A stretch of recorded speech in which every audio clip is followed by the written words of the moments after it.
Yeah, let's go ahead and get. Uh. Oh, jeez, I just ripped my headphone out immediately. Bonjour, everyone. How are we doing today? Today we are doing a presentation on gender and sexuality in Narbonic and Skin Horse. This should be a great time. I am very excited. I think this is gonna be a great stream. I put a lot of work into this. I wrote it for like 2 weeks, so hopefully this goes pretty well. Cosplay Maggie. What do you mean? This is totally just how I look normally. I wear shirts that say evil. Cosplay Maggie. Yeah, no, I'm dressed as Helen from Narbonic. And I may or may not have actually dyed my hair for this, which, you know, it works. It looks good. It is not a wig. It is not a wig, y'all. Like, yeah, you missed out on seeing this yesterday. Maggie with the vamp glasses. It's Helen's. Well, okay, technically Helen has rectangular glasses. I couldn't find a pair of glasses that I liked as that was like the same color and also the same shape, and so I went with the same color because I figured that was slightly better. Yeah, it looks really good. I think it turned out really well. I think people were a little afraid that I wouldn't like it, but I really do like it. I think it works really well on it looks natural for me. This look I look like I should have been blonde. I should have been less precious with my hair years ago, probably. But yeah, it's great. I am, yeah, just, I am gonna let people, and I'm gonna give people probably about another 8 minutes. We can do, questions and such, and then, does anyone have anything, they want to hear about? I'll probably talk more about the actual process of dyeing, my hair, after Luna sent me a bunch of the actual process of those. Be fun. Because yeah, I have never done anything with my hair before. Um,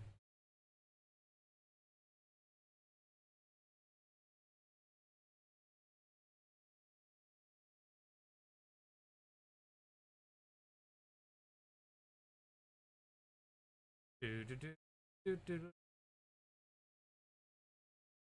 And I know it won't be so bad. Man said that's the way it is. And the man. Oh shoot! Is my mic coming? Not good.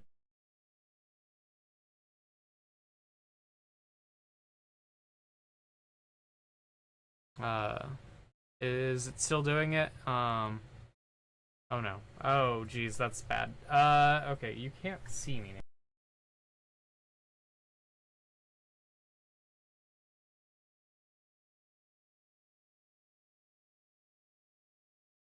Face cam, please work. Where is my video capture device? Deactivate, activate. There we go. Okay, we're back. I don't know what was up there.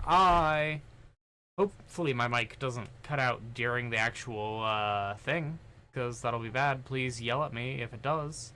Like, go on. I will have my phone out on the desk if my mic starts cutting out. Call me, because I really don't want that to happen. Okay. Yeah. Alright. That's still the wrong thing. Okay, great.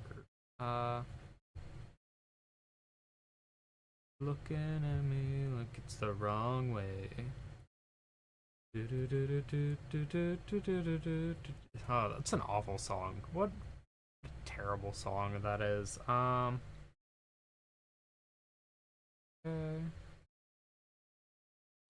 And then,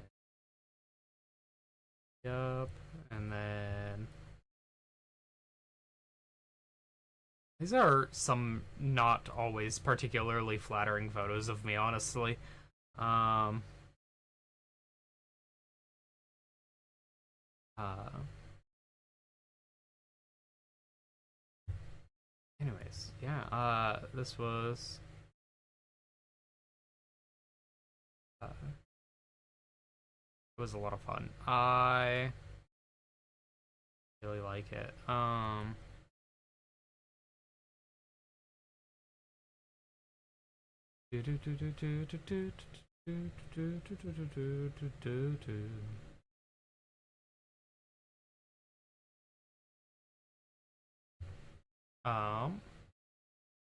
how are everyone in chat doing today? Uh, I had work. I went to work like this. And no one noticed. No one even cared, which is great. I love that, you know, I can look the same way for 5 years and no one bats an eye whenever I do any change. Okay, let's try and put these in order. Cancel grouping.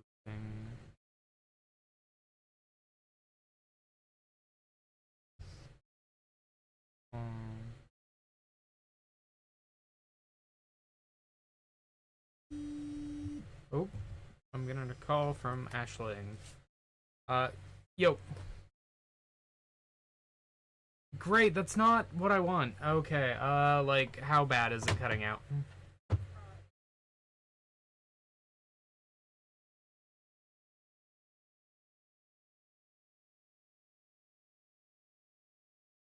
Okay, I am gonna turn off the noise gate. Let's see how that sounds now.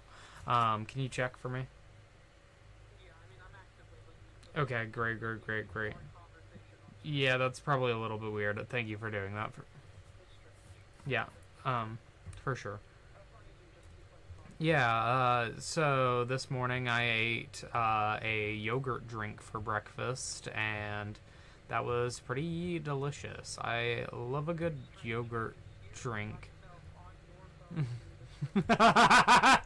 Oh, great. I'm gonna make you do it more now. Okay. Does it sound terrible? Because I turned off the noise gate? Does everything sound terrible because I turned off the noise gate?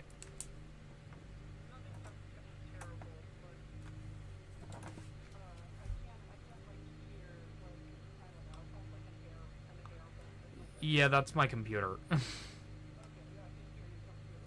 Great, I don't like that, but whatever. Yeah, the blonde wig is so high quality I can't see the lace at all. Yeah, it's that's the point, you know? Totally the point, that, you know, really high quality wig I've got going on here. Yeah. Okay. Well, cool. Thank you for letting me know. I'll see what I can do about that. All right. Bye. All right. Cool. Well, audio is gonna sound worse this stream, but I'm gonna move my mic as far away from my computer as I really can. Let's move it there and see if that helps a little bit. And yeah, I just realized I don't have chat on this screen. There we go. Chat is now on the screen. Hopefully. Did you know I have a thing where I am must have been expensive to get that quality of a wig. Probably would have been cheaper to just dye it for real. Yeah. Did you know I do have a thing that is supposed to be extant, where I can click on chat messages, and I don't think I've ever used this feature, but I do have it set up, or at least at some point I did. I had it set up to that I could basically highlight the messages if I saw them. But I don't know how to do that anymore. It's an investment, truly. An investment, and not just a dumb bit that I decided to do. True. Give me just a moment, because I want this to work. Because I set this up probably about a year ago, and I've used it exactly 0 times. And I feel like this is like the time to do that. Although I also don't have enough people in chat to make it really necessary or anything.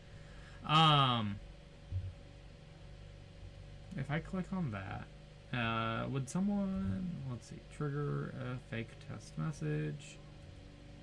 And then if I click on that, does that, hey, it does, yeah, it pops up in chat. So yeah, if y'all talk right now, I've got it set up so that I should be able to highlight your messages a couple moments after.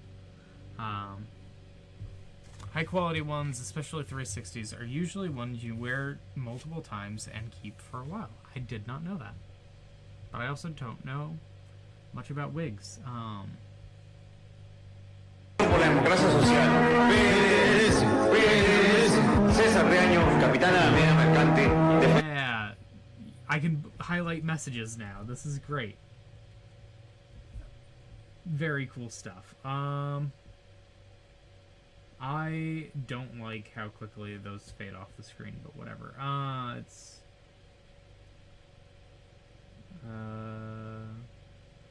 auto feature message. I don't want that. I don't want that at all, actually. Filter for messages that are from members. No. No. Who helped you install much? Who helped you install the wig if you don't know much about it? Well, you see, I forgot to click the thing. One time when I was 11, I ate a rat. You're just ripping off the bits that I do. Anyways, it's not a wig. I did dye my hair, actually. This is me pulling as hard as possible. I'm blonde now. It's great. I really like it. Oh, shit. What did I just drop? You're ripping off the one time I ate a worm bit that I do. One time I ate a worm. Something I say. That's like my stream go live notification for Twitch. What do you mean the bits that you do? That's like the bit that I do. One time I ate a worm. That's like my go-to dialogue whenever I don't know what else to say. Okay, but an installed wig won't be snatched off as easily as that. Okay, sure. Look, I am too scared of going bald to, like, you know, to shave all my hair off. You don't believe that I dyed my hair. Alright, whatever. You don't have to believe that I dyed my hair. I know for a fact I dyed my hair, and I have the process photos to prove it, so we will, have you seen Maggie around here? Who said that? Hi. Yeah, alright. It has... Okay. I think we have got all the technical difficulties sorted out and such, which means, let's get into, what is that? Why is that on there? What is going on? Where did that even come? Why is the 15-minute timer on? Turn off that. Die. There we go. You don't need to shave your hair off to install a wig. I don't think you would see it as... I don't think my wig would look anywhere near as good.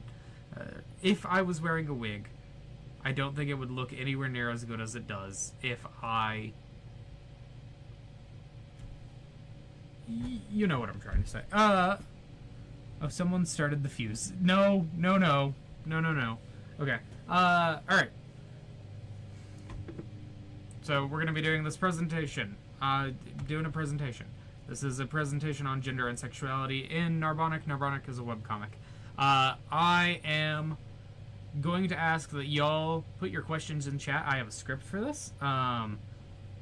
So, that means that I will... There will be a time at the end for answering questions. If you put your questions in chat, I will answer them at the end of the presentation. Makes sense? Good for everyone? Cool. Alright. Welcome to my presentation on gender and sexuality in Narbonic. I need to actually hit start. There we could it work, please? Okay. Narbonic was a webcomic that ran from 2000 to 2006. It was written by Shannon K. Garrity. Being a webcomic from the era, it played with a lot of ideas and tropes common of the time, such as mad science, cute animals, and of course the obligatory gender swap storyline. There's gonna be some spoilers in this presentation. I don't think any of y'all are gonna read it, no matter how hard I try to sell it, which is fine. You don't need to read it. It's an okay presentation, you know, like it's an okay comic. You don't like. I like it. I like it a lot, but it's a gag a day webcomic from 20 years ago, so yeah. If that appeals to you, then that appeals to you. Otherwise, you know. Anyways, there are a lot of characters in the story, but for simplicity's sake, we're going to be going over the core 4 characters, which means I will not get a chance to talk about Caliban the Angel, Zeta Vincent, the gerbil-turned-human, Antonio Smith, forensic detective, Lovelace the AI, Professor Madblood. That's Professor Madblood and Lovelace. The super intelligent rationalist hamsters, Seth the demon hunter, or Rosalind the time-traveling 12-year-old. Anyways, the core 4 main characters of Narbonic are Helen Narbon, who I am currently looking like. She is the mad scientist of the crew, the titular Narbon of the series. Narbonic is her laboratory. Dave Davenport, he's the technician. He works on computers and stuff. This is Mel Kelly, she is the weapons expert. And this is RT-5478, otherwise known as Artie Narbon. Yes, he is both the man and the gerbil there. He gets the ability to transform between forms later on. I really love all these characters a lot, and we're just gonna kind of go through a bunch of the plot lines and see if I can't weave you an understanding of some of the gender weird stuff that's going on here, you know? Like, pretty early on, as I mentioned earlier, there's an arc simply titled Gender Swap. This arc introduces the idea of the gender swap formula, a mint-flavored instant HRT. Helen uses it on herself and Dave, while Helen takes it in stride, Dave's main concern when hearing that he's about to be a girl is, will I be pretty? Which, you know, and the answer in his own words is that yes, he is in fact irresistibly beautiful. And also, yeah, you did read that right. Dave did get a date with Seth, the Demon Slayer, with the axe. Unfortunately, this was way before that development, so he's kind of just a scrawny, sweaty nerd at this point. And I think this is a good time to acknowledge how this world deals with sexuality, especially with genders being swapped like this. And the answer is weirdly. Okay, so here Dave was kissing a picture of WWE star Mick Foley. Dave denies it here, but like, there's multiple comics about it. Side note, in this one, Dave starts thinking about being Miss Foley, or Miss Mick Foley, which not how the gender swap formula is stated to work at all. It probably means that Dave was probably just bi to begin with, just wasn't comfortable enough to explore that until actually being a woman. You know. Anyways, after this storyline, once Dave and Helen are back to their default selves, Dave still has a crush on Mick Foley. Whoa, he's bisexual. I didn't know that. Ha ha ha. So how's Helen faring during this arc? A lot better. Actually, around the time that this comic was being written, the author Shannon K. Garrity, she wanted to... She played with the idea a little bit of leaving Helen as a man for the rest of the series, kind of as a subversion of how this has gone in other webcomics and such, especially around that time. Also, for those of you who read the previous line, I can practically hear you yelling that we were cheated of Dave in a dress. So here we go. Here is one of the Sunday strips from around the time where Dave and Helen are still gender bent. You can see right here, Dave in a dress. It's great. Dave looks adorable. And Dave and Helen are kind of jealous of each other and are being mean to each other. And, you know, it's great. The Sunday strips were mostly non-canon places to show off fan art and do side stories with mostly consistent characterization in them. Although Shannon has said that she thinks that Helen and Dave started dating way before these comics started. Way before the series started in the Sunday strip version universe or whatever. Anyways, that comment about Helen being a man for too long is kind of shocking somewhat, considering that earlier a couple weeks ago in strip Helen was talking about crushing on Mel. So like, and that is pretty consistent characterization, as later on when they're all stuck on a deserted island, Helen considers seducing Mel. She doesn't end up going through with it though, so whatever. Anyways, speaking of the island that they're stranded on, how did they get there? You remember the Dave conspiracy, the thing that I mentioned earlier, right? No? Oh, I forgot to mention. Okay, whatever. The Dave conspiracy is a shadowy organization that pulls the strings of the world that every guy named Dave is involved with. Turns out they're actually like a big deal, and Helen wants to infiltrate them. So, yeah, she immediately uses the gender swap pills. Like, there is zero hesitation here. And of course, then there's weird homoerotic tension between Helen and Dave. And it's not really helped by the fact that Helen force femmes Dave as a distraction, which honestly Dave does take pretty decently well. The distraction doesn't end up lasting long though, and Dave only ends up being a girl for about a week total this time. You know. And then Dave and Helen kiss because the way for them to reverse the gender swap is kissing each other. There's something about gender swap only reversing whenever they you ingest the fluids of someone else who has ingested the formula, kinda, or something, you know. Anyways, and then the cast is stranded on a beach for 6 months, and okay. So what are we doing here? Am I just gonna recap every major plot point from a daily webcomic that ran for 6 years? No, I'm not gonna do that. Okay. I need to lock in and find some point here. Some sort of question that I can answer that can make this worth all of our times.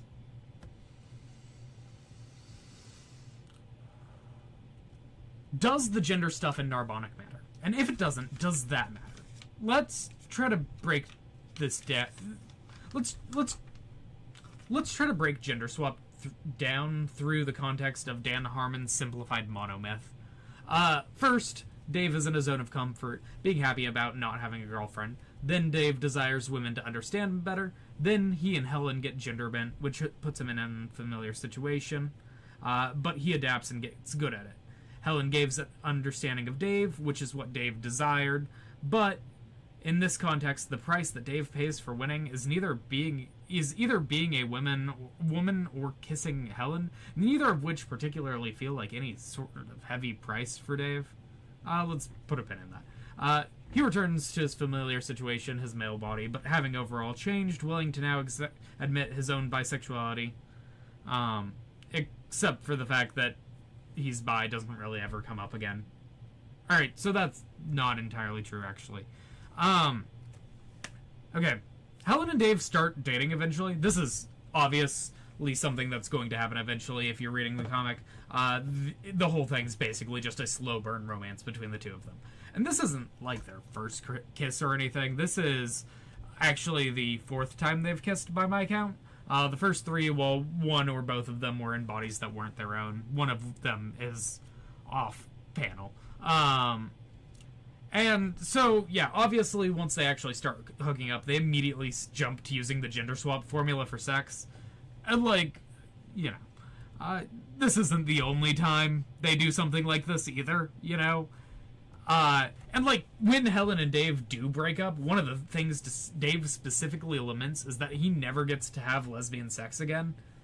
And then also there's a strip in the Angels story arc where Dave is playing Truth or Dare and has to kiss Caliban, but we don't see them kiss or anything, and it's off panel and it doesn't matter, and it's mostly a joke. But other than that, other than those handful of moments, that's the only times it's ever really relevant that Dave is bisexual now. Yeah. Let's go back to the pen and the wheel. Dave's price he paid for Helen understanding him better was him being forced to be a woman for the same amount of time that she was a man. This doesn't feel like a price to me. Now, I'll be honest, you could make an argument very easy that I am biased here. Because look, on some level I am. Look at me. However, gender swap wasn't the only time that Dave was stuck in a body that wasn't his own. Before Dave and Helen started dating and already got the ability to transform into a human, Dave got transformed into Professor Madblood. And Dave absolutely hates it. Like, he does not stop being mad about this. And all of this protestation, it's so much more than he ever did when he was a woman. Like, the biggest complaint Dave actually has about being a woman is that it's going to hurt his social life. And that his underwire chafes and that he doesn't really like being short. All really quite reasonable. Note, the solution to these problems are get better friends, wear better bras, and get platform shoes, in that order. Anyways, this is not a heavy price for winning for Dave, because this whole arc exists to teach Dave a lesson, with the lesson that boys and girls aren't that different, besides how they're treated socially.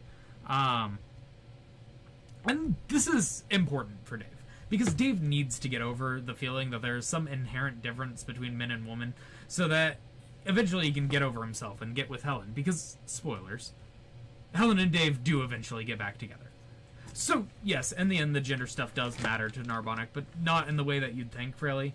Gender doesn't matter in Narbonic because that's kind of the point, that men and women aren't inherently different. Shit, I tripped the more nuanced needed alarm. Alright, okay. Sometimes people say something along the lines of men and women aren't that different as an attempt to convince trans people not to transition. Personally, I see it as a belief that more asks at that point, why not transition? Your mileage may vary, nuance in all things. Thank you for coming to my presentation. Does anyone have any questions?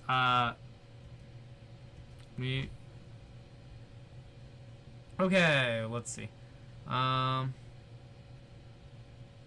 So you shaved on your hair, head put on a wig, then dyed it? Mick Foley. Mick Foley's a wrestler. I did not shave my hair, I just dyed my hair. Lovelace from the Forces of Nature? No. Lovelace, okay, so kind of, but only because they're both referencing the same thing. She doesn't look mad. Well, you know, mental health is nuanced for everyone. I'm enlarging my camera for this moment. She didn't... Ada Lovelace, I'm guessing. Yes, both named after Ada Lovelace. So there's a bunch of Daves working together to control the planet. Noted. Yes. The body synthesizes the formula, and the result can reverse the effects in a different body. Yes. So what's the ratio of gender stuff to the total comic? It's not a ton of it. There's, I think, 3 or 4 plot lines where the gender stuff is actually relevant. But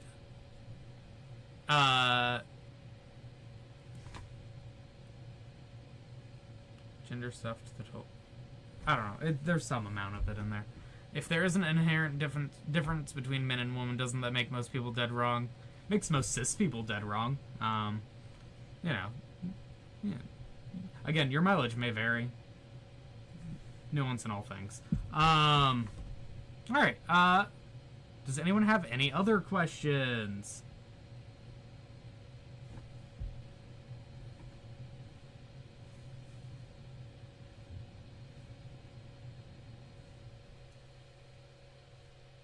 What's the Council of Dave's policy on Daves that changed their name and gender? This does not come up in the comic. Actually, no, it kind of does. If we go back a little bit, your cosplay is really cute, by the way. Thank you. I put some amount of work into it. It was a lot of fun.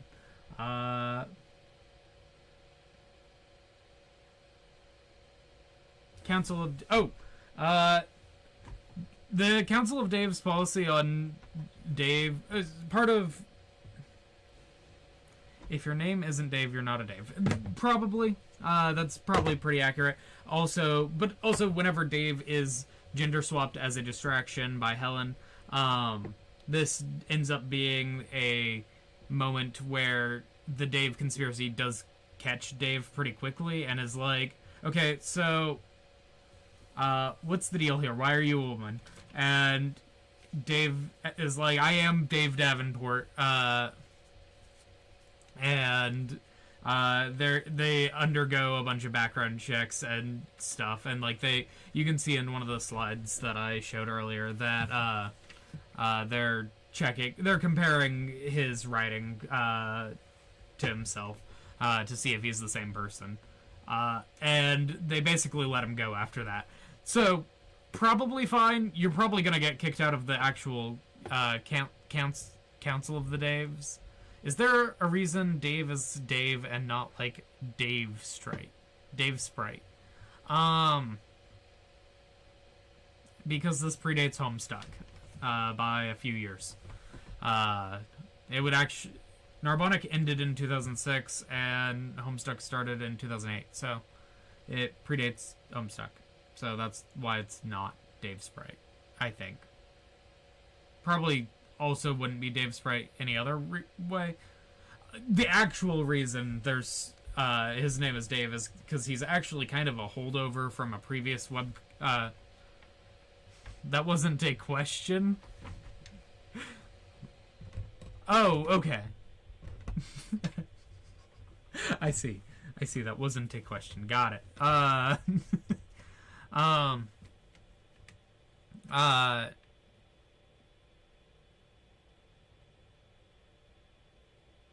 Yeah. This basically all came about because Dave's kind of a holdover of a character from a previous webcomic that Shannon did. Or this was like one of her high school or college comics or something. I don't know. Where all of the guys in the comic were named Dave for some reason, because she just wanted to name them all Dave, I guess.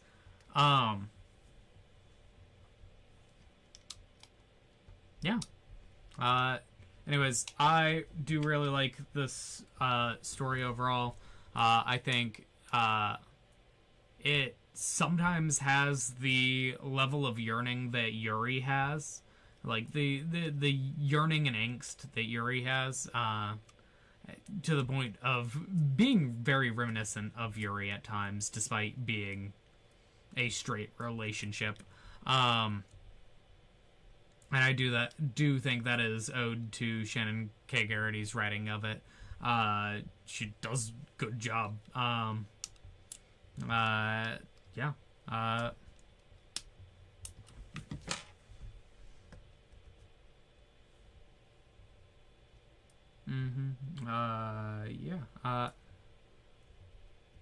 Good stuff. So I will say I have a secret, and that secret is that I lied. This is not the end of the presentation. Here is a handful of headcanons that I have about all of the characters. Let's actually move my camera up here. Here is a handful of character headcanons I have about these characters. Here's Dave Davenport. My headcanon is that one day she will find some way to make the gender swap formula last after kissing Helen. Helen uses the gender swap potion off screen way more than any of us even know. Mel transitioned when she was like 4 years old because she knew what she was about really early on. And Artie's partner, Sergio, transitioned last year and has been trying to convince Artie to start estrogen with her. And that's the actual end of my presentation. Thank you for watching the presentation. Have a good day. And cutting back to full face cam, and we can actually answer questions now. I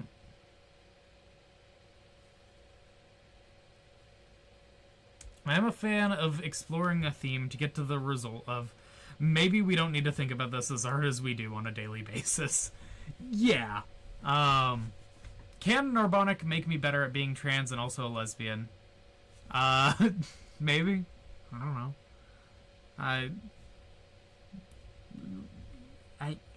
I don't know if I got better at being trans or a lesbian over the last... I don't know. How long ago was the stream where I read Narbonic for the first time? We should watch the clip of me reading Narbonic for the first time. I think that would be funny to have come this far and to really juxtapose these two things, you know? Let me unmute my desktop audio and pull up the stream where I did that, because I think that'll be fun. Let's see. This was 2 months ago, which means this was probably about, I don't know, 10 weeks ago. Let's see if I can find where it was, if it will load. I think you're better at being a lesbian than you were before reading it. That's wild. I didn't know that.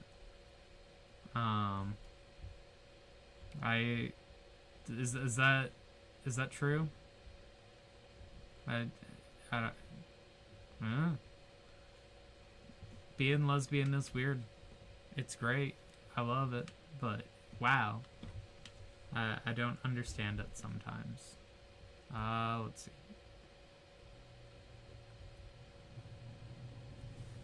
Let's see. Could we fast forward a little bit? Okay. Oh, can y'all hear that? Because I cannot hear it. Which probably means my audio is fucked right now. Turning that up. Okay. Speakers, headphones. Quick turnaround. First time reading a comic to making a dissertation on it in 2 months. Something like that. I don't know if this was quite long enough to be a dissertation. But, you know. Reacting. Window capture. We're gonna go ahead and pull that open. It's gonna be weird having both past and present Maggie on screen at once. Yeah, I'm gonna put my face cam up here. And can I hear this? I cannot hear this. Why can't I hear this? Can you hear this? You can also not hear this. What is going on here? You'll have to test your lesbian powers compared to previous tests. Teats? Previous teats. Get bad. Get worded poorly. Get poorly worded. Disable. Enable.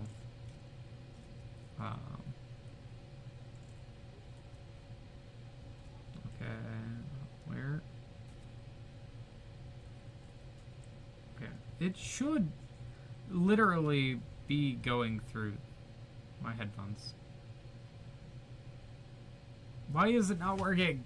What's going on here? This is like Narbonic being on, with Maggie being on screen twice. Sure. Sure it is. I don't know what we're talking about. I don't know why this isn't working. I don't know what's going on. I am frustrated and confused. And annoyed. Alright, whatever. We can go back to that some other time. Alright. So, you might notice that I dyed my hair. Luna was here, and got pictures of the process.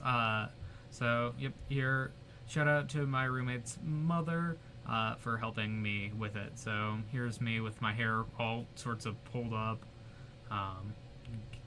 stuff, getting the paste, put on the screen, and, you know, put on the hair, and pulling it back, and all that stuff. I guess that's the same image twice. Oops.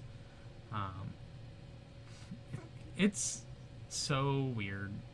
My hair's all plastered to my head in this one. Just slowly sapping out all the color. And then, yeah. I was there and I ate No, you didn't! I did. You were pretty cheeky about it. Wait, what was I cheeky about? Did you figure out... What do you mean? And then here's the photo I took that night once I got done.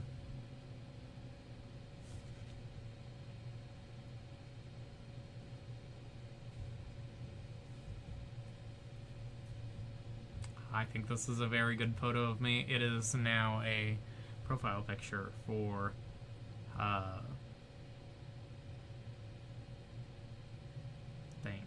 for some channels, for a YouTube channel that I made today. Alright, I'm gonna go ahead and take these off because I cannot see while wearing those. Oh, that's so much better. I can see the world now and probably figure out why I can't hear anything. Oh, I could never... That is not what I said. I said it's a big ask. I said...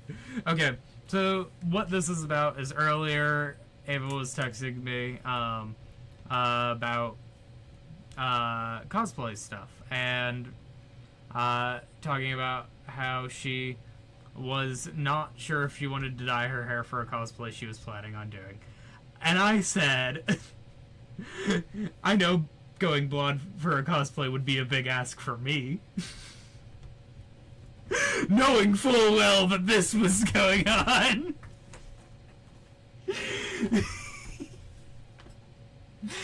I thought it was very funny.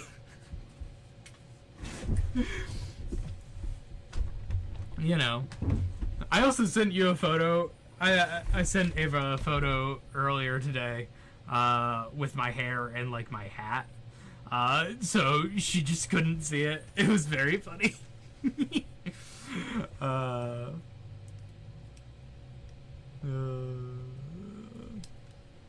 I think I'm funny.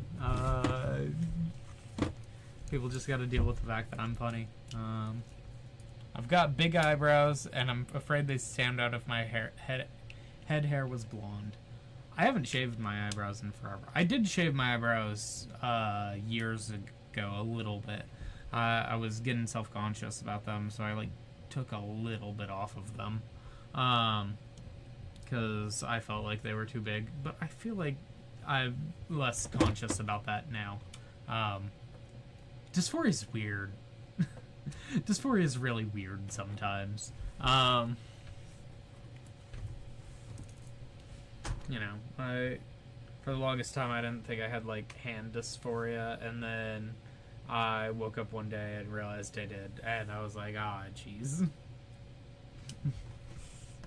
Good. I'm glad it was funny, because, you know.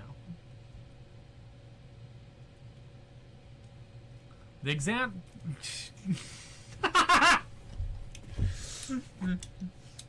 Stop joking about AI generating photos of me. Like... It's not funny. It's a little funny. Let's see. Is anything going to be audio?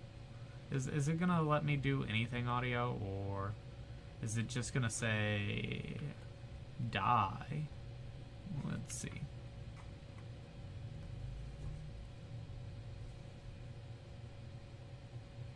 Oh, can you hear that? Okay. Could you...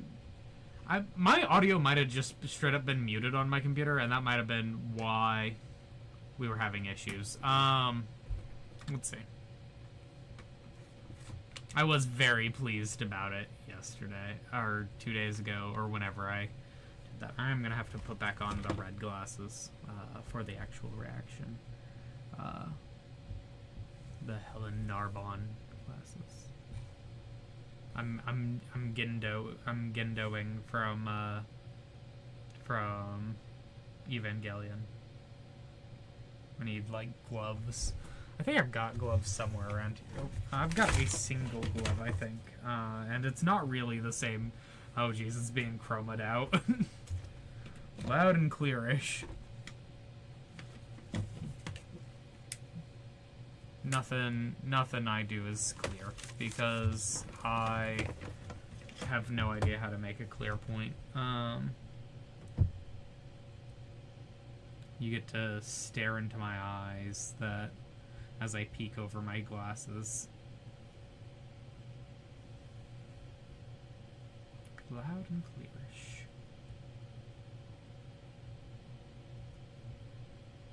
Loud and radish. That's nothing. What the fuck are you talking about, Maggie? Alright, we gotta skip to about an hour. Oh, alright. Goes. It is interesting to see that. That's my voice. What are we doing? Why are you talking? Stop talking. Okay.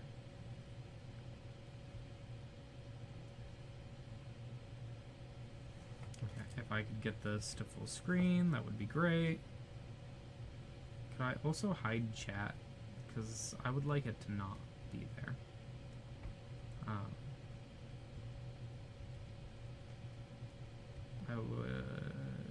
Okay, there we go. Got it. And now we're gonna switch back to the reacting screen, because I've actually got the thing I wanted now. And there we go. Okay. Well, I know most people like my voice. Usually I'm able to be more chill about my voice. It was just a little unexpected. What the fuck just happened?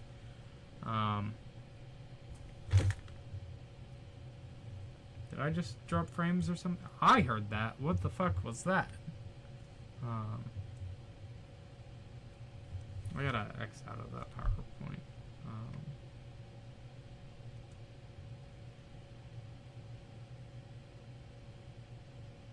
Oh jeez. I'm breaking things, I think.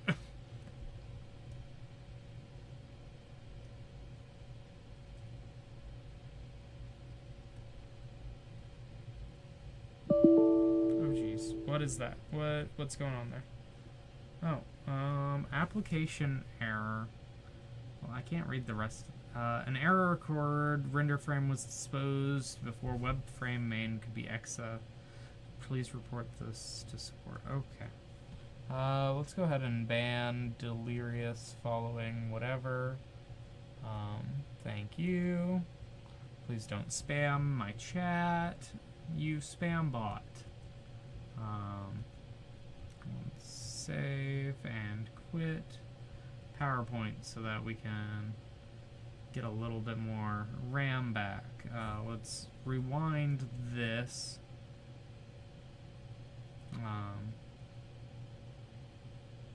So that things can be a little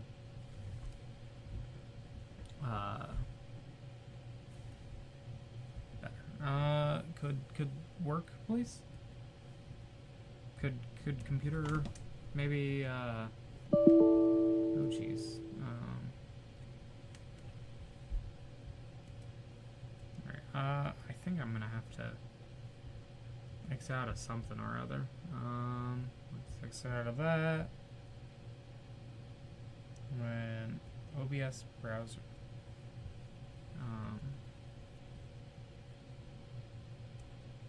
Okay, you can still see me.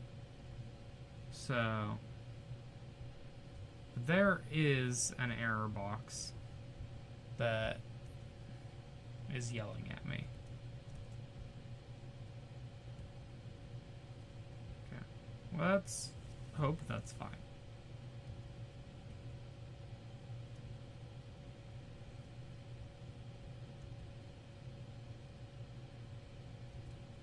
Alright, well, I might have to close all of Firefox.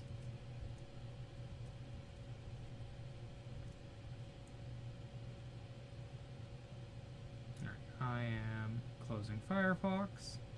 Let's see if that helps. I haven't dropped any frames yet, which is...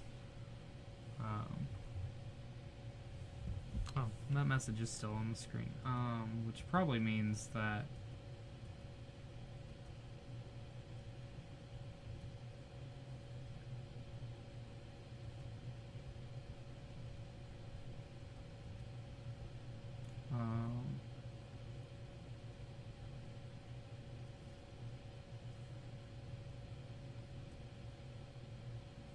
let's see. Is my stream still up and going? Please be up and going still.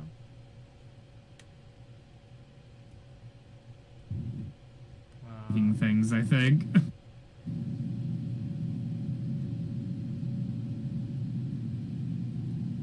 Alright, well, I might have to close all of Firefox. Okay, so yeah, it's working. Cool.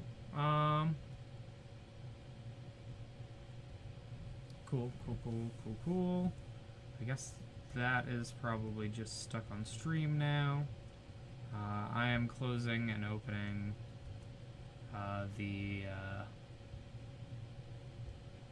I'm gonna close and open up Social Stream Ninja again, see if that'll get it to update. I don't know, I can see and hear you. Cool.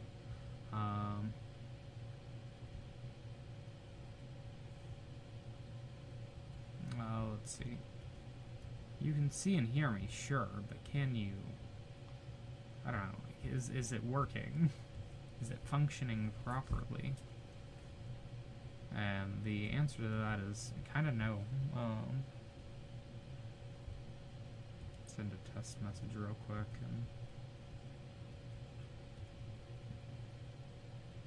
No? Okay. Alright, chat is going off for the rest of the stream then. Window capture.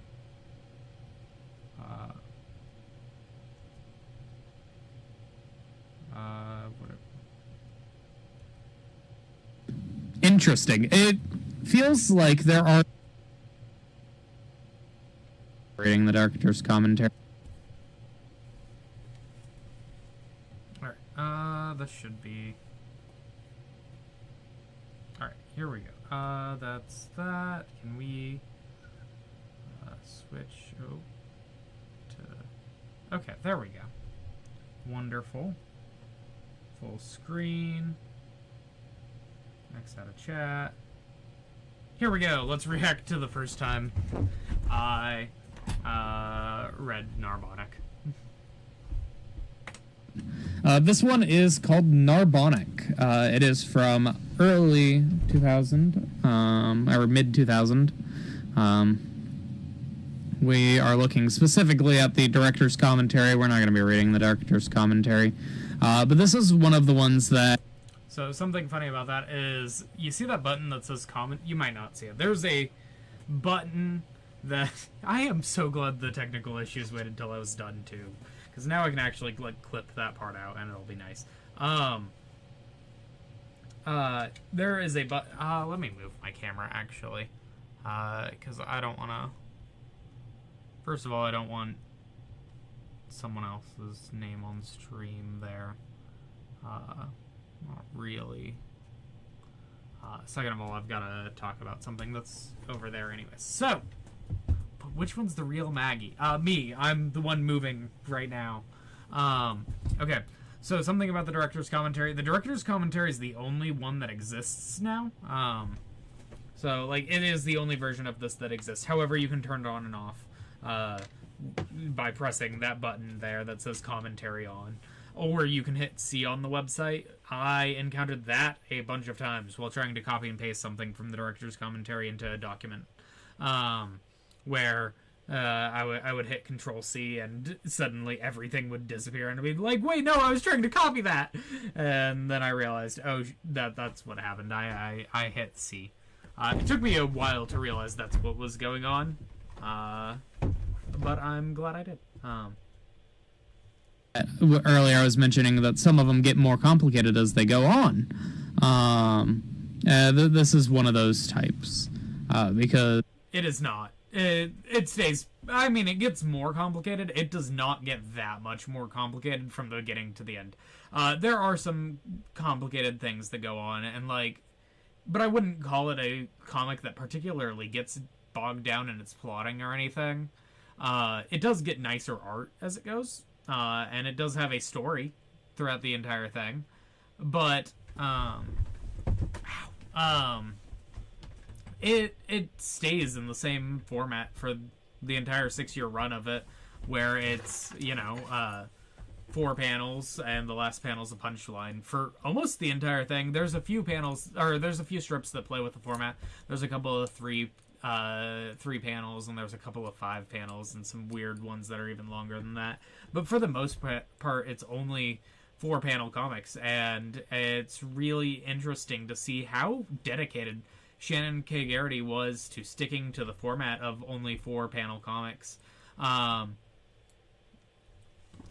I want a webcomic that starts as mad science and gradually becomes hard technical sci-fi. Okay, so you will kind of like this. One of the things that Shannon K. Garrity does throughout this comic is anytime characters specifically do something that is pointed out as technobabble, she actually spent a while on trying to get the science as accurate as she could, unless otherwise stated.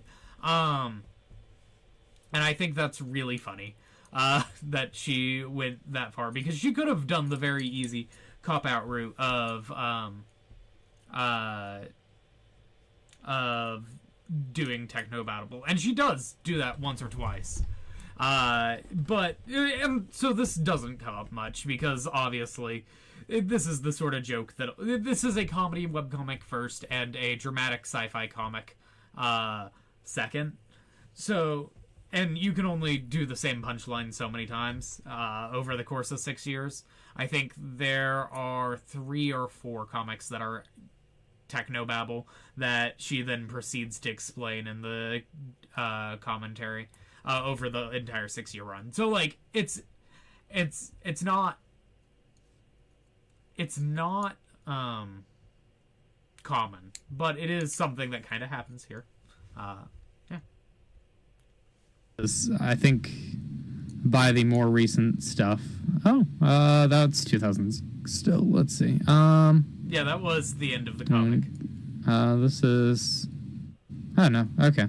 But if you look at the last comics versus the earlier ones, you can tell just straight up that the person has figured out composition a lot better. The person who wrote it, Shannon K. Garrity. So we can go ahead and zoom in on this. Why did I zoom in? And I'll go ahead and read some of this. Congratulations, class of 2000. Welcome, graduates. As the dean of the college, it has been my singular pleasure to follow this remarkable class through 4 years, and it heartens me to look ahead and consider the bright future each and every one of you will create, using your disciplines to improve our world. Except for the computer science majors. They're more likely to perpetuate evil. Look alive, Dave. She's talking about you. Just because I got that interview with Microsoft, I already sold my soul for a Quake skin. Yeah. Somewhat accurate, you know. Anyways, well, it's a tradition, sort of. Part of this comic. one. Oh, Oh,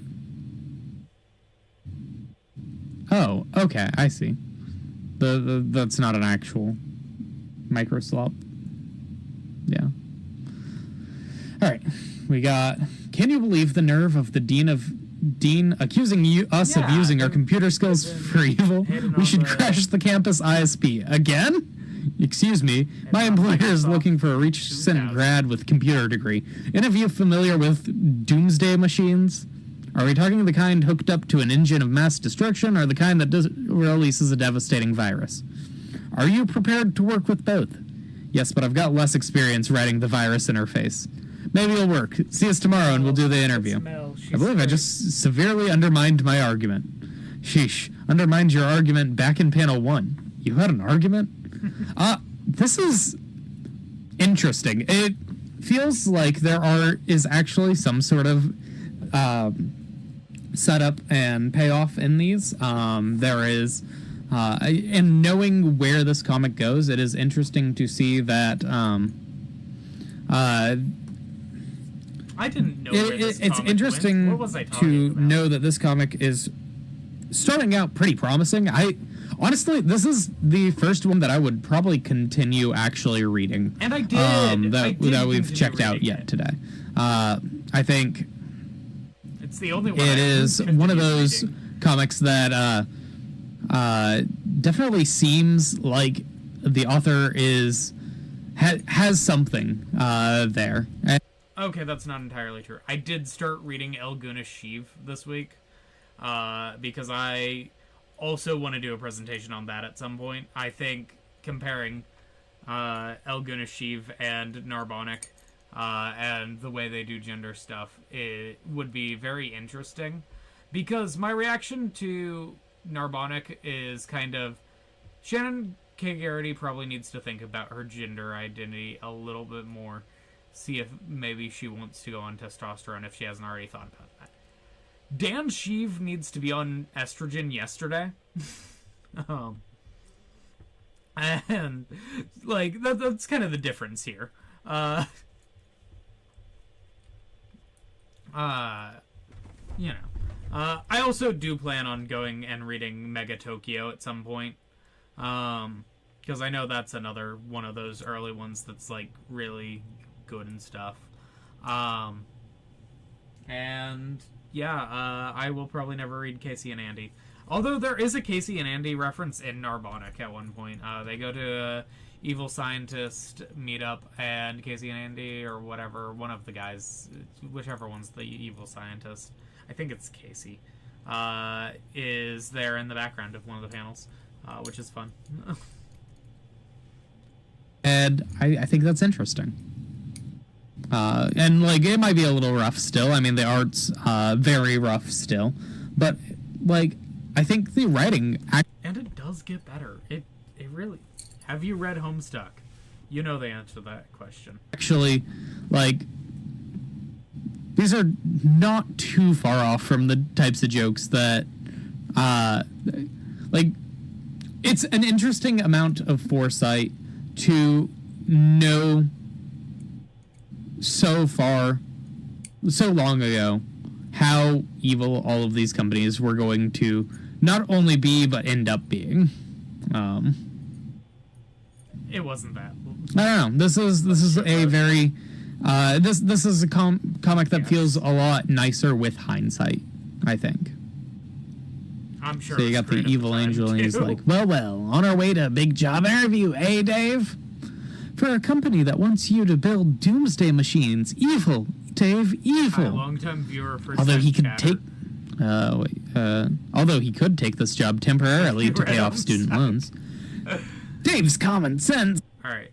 I have read about half of Homestuck. But it was back when I was in high school. And I don't particularly plan on reading more. I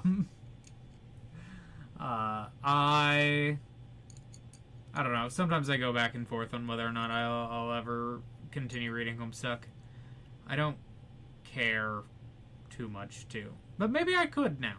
Maybe I have the attention span to sit through Homestuck now. I didn't used to. There was a lot of really long paragraphs of text that were just the characters being mean to each other. Yeah, about the first 5 acts. I think I got partway through Act 6.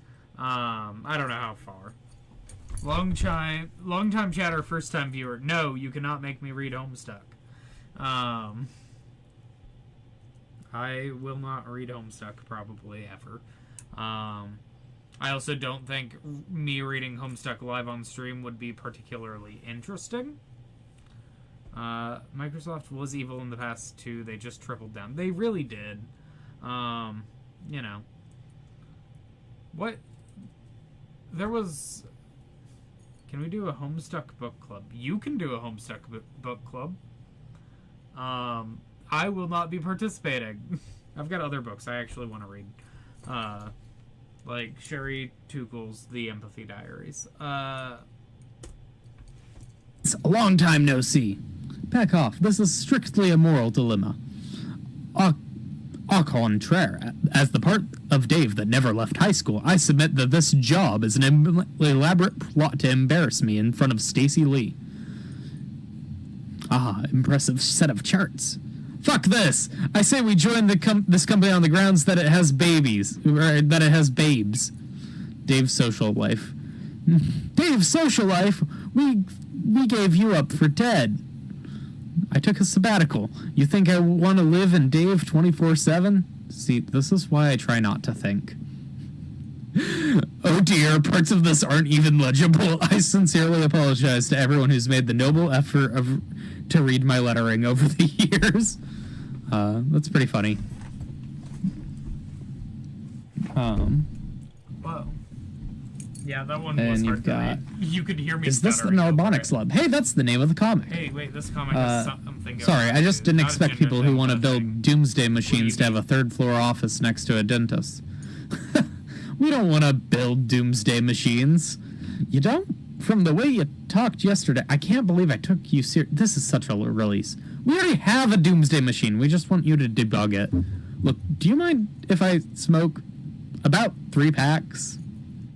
Can you do a Can you read Transfeminist? She has a Mystery Science Theater mug? I am. Oh, that's what that likely is. to That's do that, cute. Yeah. I'll do that at some point. I'll read Hot Allostatic Load or something. Before you go for the interview, we'd like you to answer a few questions. No problem. Why do you people want to know my blood type? It's just a formality. My blood pressure? Formality. My fertility level? Formality. The quality of my liver and pancreas? I said the quality of my... Look, sometimes we need spare parts. You've got to speak over Ask Maggie. I tried to pause whenever, I have something to actually say. I see what you didn't hear. Yes, I'll probably read transfeminist literature sometime on stream. Maybe I'll do a reading of Hot Allostatic Load sometime. I think that might be cool. Shoot, has my microphone not been transmitting for a while now? No, it had. It had past Maggie. And it is now, hello? hopefully. Can you hear me? Yes, we can hear you. I'm reading, guys. Can you not hear me? Yeah, I can see you. Okay. I don't know. And then you've got... Okay, we're ready for your interview. You can go in now. Thank you. Creak.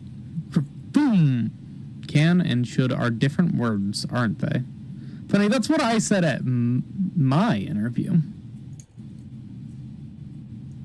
And then, yeah, there's an explosion.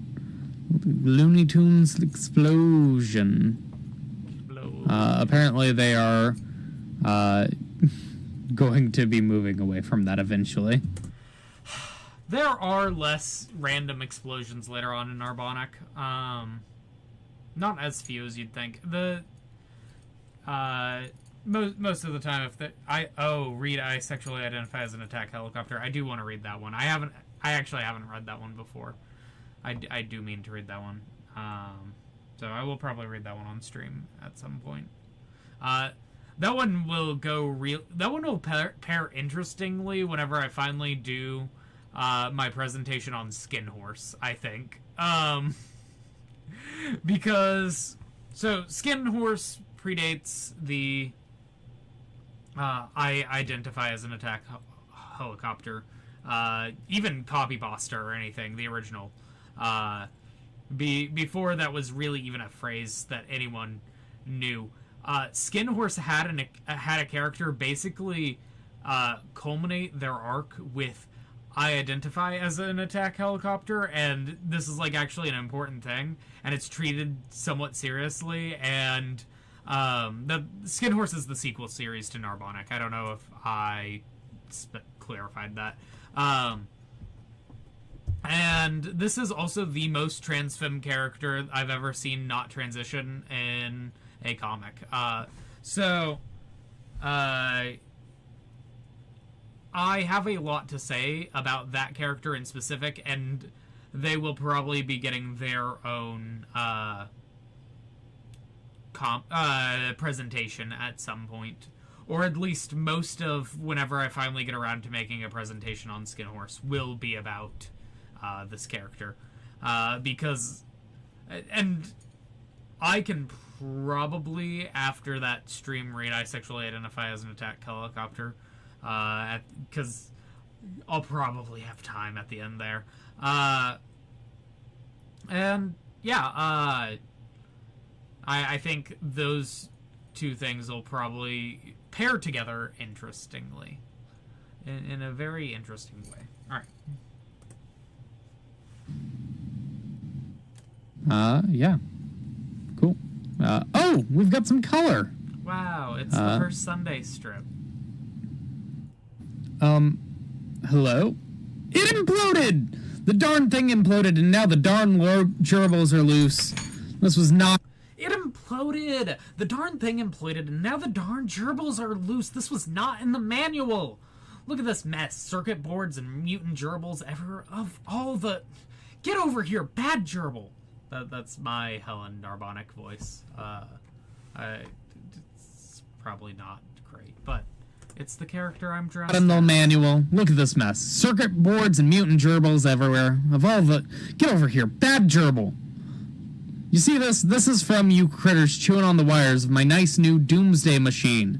And I don't think I see you, Cage... Don't think I don't see you, Cage A23. If I catch one more giant rodent throwing shavings at my intern... Oof. Are you the alfalfa delivery man? Please tell me you're the alfalfa delivery man. Actually, I'm here for a job interview. Oh, hi. I'll be your boss. I'll be backing away slowly. You validate parking? Okay, so this moment is actually retconned later on. Because so the implication later on is that Helen was a lot madder before this moment. But basically the moment she saw Dave, she kind of started acting a little bit more normal. She's still mad. But she kind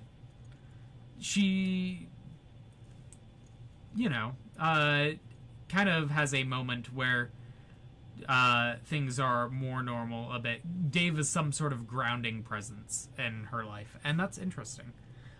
Wait, do the gerbils not die en masse? I feel like there's a lot of jokes to be made about test gerbils in labs, and most of them involve dying. Okay.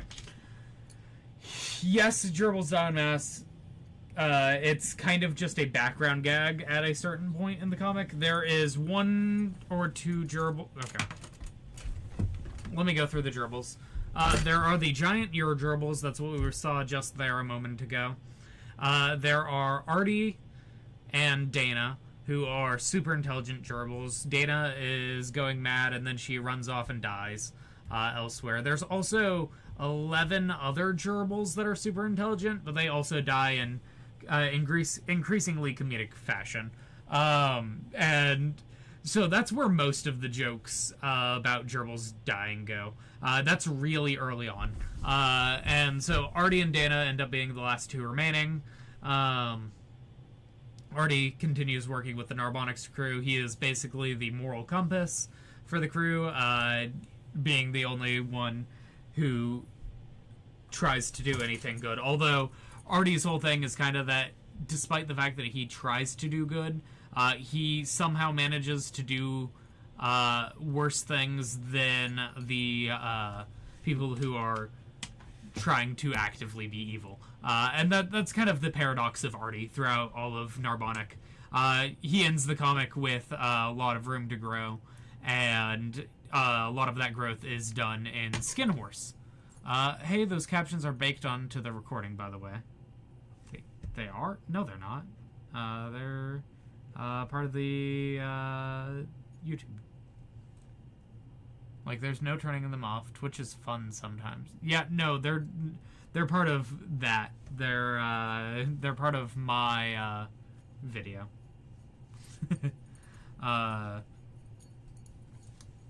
Anyways, so yeah, it's interesting that this moment has been retconned in that way. Yeah. Cool. Apparently that is one of the other central characters. Awesome. That's the other central Okay, character. I'm so blasé. She's a mad scientist? You didn't tell me I'd be working for a mad scientist. You gave me no information. I told you she was working on a doomsday machine. Yeah, but so was the rep from Microsoft. Oh yeah, you're a computer guy. Apparently, yeah, someone... I was young and new. I'm getting hand dysphoria over how hard typing on a cell phone is with these hands. I know that feeling. Look, this is my cell phone. This is how big my screen is. I have to type on this. Like, look at this. This thing is tiny in my hands. Who's texting me?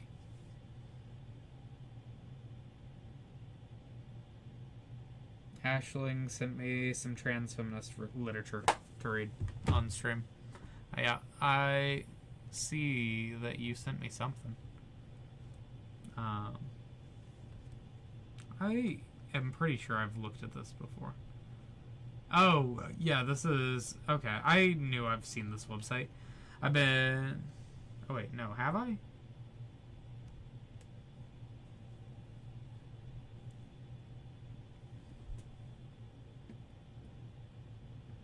Do they, like, make flip phones but with modern cameras? This one is from 2021. It has a real shitty camera in it. Let me see what... I mean, you've seen the photos that I've taken with this. So, maybe? Maybe they do. Not to my knowledge, really, though. They should. About.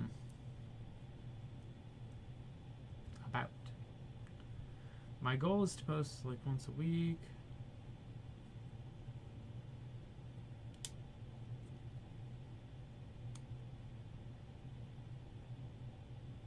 Bethany Karsten.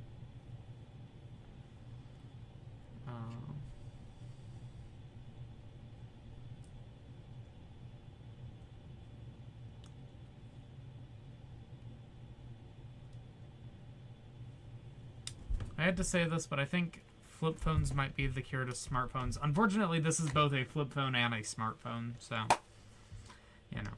But it has definitely gotten me less on, less using my phone. But even then, like, you know. Alright, let's watch more of this. They knew worked all at Microsoft. That's fun. Here at Narbonics Labs, we take pride in the advancement of evil scientists. So I see. I'm Helen Narbon, and this is Mel, my intern. Mad scientists have intern? I'm an evil intern. Oh, come on. Relax, have some evil coffee. This job sounds fascinating, Miss Narbon, but I have to admit, I have reservation. It's very funny that she mentions evil coffee, because, like, evil... The coffee is often drugged, and this is just one of those things that is accepted throughout this entire series. The coffee every morning is drugged, and there becomes a point where Dave comes into work early, and Mel's testing her coffee for drugs in it. And Dave's like, hey, Helen's not even in for work anymore. Or not even in yet today. Why are you testing your coffee for drugs? And Mel's like, well, you're in. You're in here. And you're actually at a point where you're kind of concerning enough that I feel like I should probably be testing my coffee. So, yeah, most coffee in the U.S. Yeah. This job sounds fascinating, Miss Narbonne, but I have to admit, I have reservations. Really? What's that? Call me a naive college boy, but I was hoping to not immediately throw my lot in with the forces of insanity and darkness. Plus, the coffee is decaf. I told you it was evil coffee. I've heard that joke before. Yeah, that's a joke that's used later on in Gravity Falls. Except for, actually, it was cut from Gravity Falls. It's in a Neil C. Sierra song. It's Gonna Get Weird. It was a song that was originally going to be a musical number done by Bill Cipher.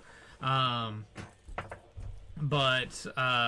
they ended up having to cut it for time, which is a shame because it's a really good moment. Anyways, yeah, she should be testing the inside of the mug. Probably. I don't know what you're talking about, really. You served me decaf coffee just to be evil? I'm very sorry. On behalf of Narbonics Labs, I apologize. My intern is not behaving appropriately. You know I expect better from you, Mel. I'm sorry, Helen. Next time I want to see real evil. At least irradiate the coffee. We're out of plutonium. The sad thing is, I'm still considering this job. And yeah, they irradiate the coffee a lot. The job market's always been bad. job. For shame, Mel. Serving decaf coffee hardly qualifies as unadulterated evil. He admitted he didn't like it. Yes, but I worry that you lack a truly devious spirit. I'm only an evil intern. I'm still learning. Ugh. But learning quickly. If he ever wakes up, he'll thank me for the object lesson. Yeah, the coffee was drugged. Hey! All your neurons still firing? What happened? Mel poisoned your coffee. She does that. You were out for 3 hours. Are you saying that I spent the better part of an afternoon completely at the mercy of two mentally unhinged young women? We prefer to be known as mad. I'd complain more if I hadn't been praying for a scenario like this since I was 15. Another cup? What a guy. Yeah. We'll read this one and then we can go ahead and end for now. Narbonic. Hello, loyal readers. It is Sunday, and you know what that means. Mailbag Day. Since when is it Sunday Mailbag Day? Since we started getting mail. Play along, will ya? I'm missing Futurama for this. Explain about the coffee. Right. Some of you have expressed concern regarding the stance's morality on the certain caffeinated beverage. Chris Ellman, for example, writes, isn't all coffee evil? Evil, but in a good way. Chris, you raise an important point. Is coffee by its very nature inherently evil? Or is the stance that evil is the original natural state of coffee excessively Calvinist? Would it not be more reasonable to posit that coffee is created morally neutral and contains the potential for either good or evil? Didn't we agree there would be no pontificating? He asked a challenging question. Read the next one. Ooh, Leah Smith writes, what about decaf God's blessing? That can't be evil, can it? Whatever a God's blessing is, it doesn't sound evil. But here we risk the fallacy of the Nietzschean moral super coffee, the idea that certain brews stand above the ethics which define other coffees. Must we succumb to a myth of the latte of the gods, a master roast? I say nay. Sorry, folks. Somebody had too much coffee before the strip. This comic is about, moral relativity through the lens of coffee. This is my shit. This is awesome. I think this comic is better than this. I think this comic is better than the strip. I don't think this is actually that funny. No. I like it. I like it. It caught me off guard back then, but I think this comic has other things that are really good. And then people drink the god's blessing because they believe it will prove them good. Yeah, something like that. Too much. Are we just slopping? Maybe a little bit. This is the last one. We're chill. You know? Too much evil coffee. Let's go, Helen. No coffee is above the law. We don't run into these problems in the Unitarians. Yeah. That guy would be a Unitarian. He fits the bill for every Unitarian I've ever met. That is true. Having read more of the comic, he really is just every Unitarian I've ever met. Anyways, I actually have more stuff to say about Narbonic, believe it or not. Okay, let me switch my scene, and we can see real quick.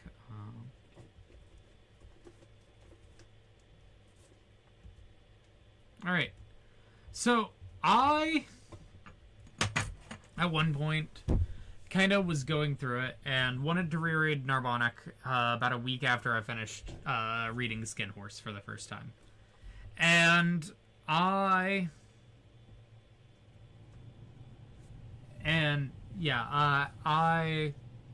decided that I would put together an outline for what a Narbonic TV show in my mind would look like.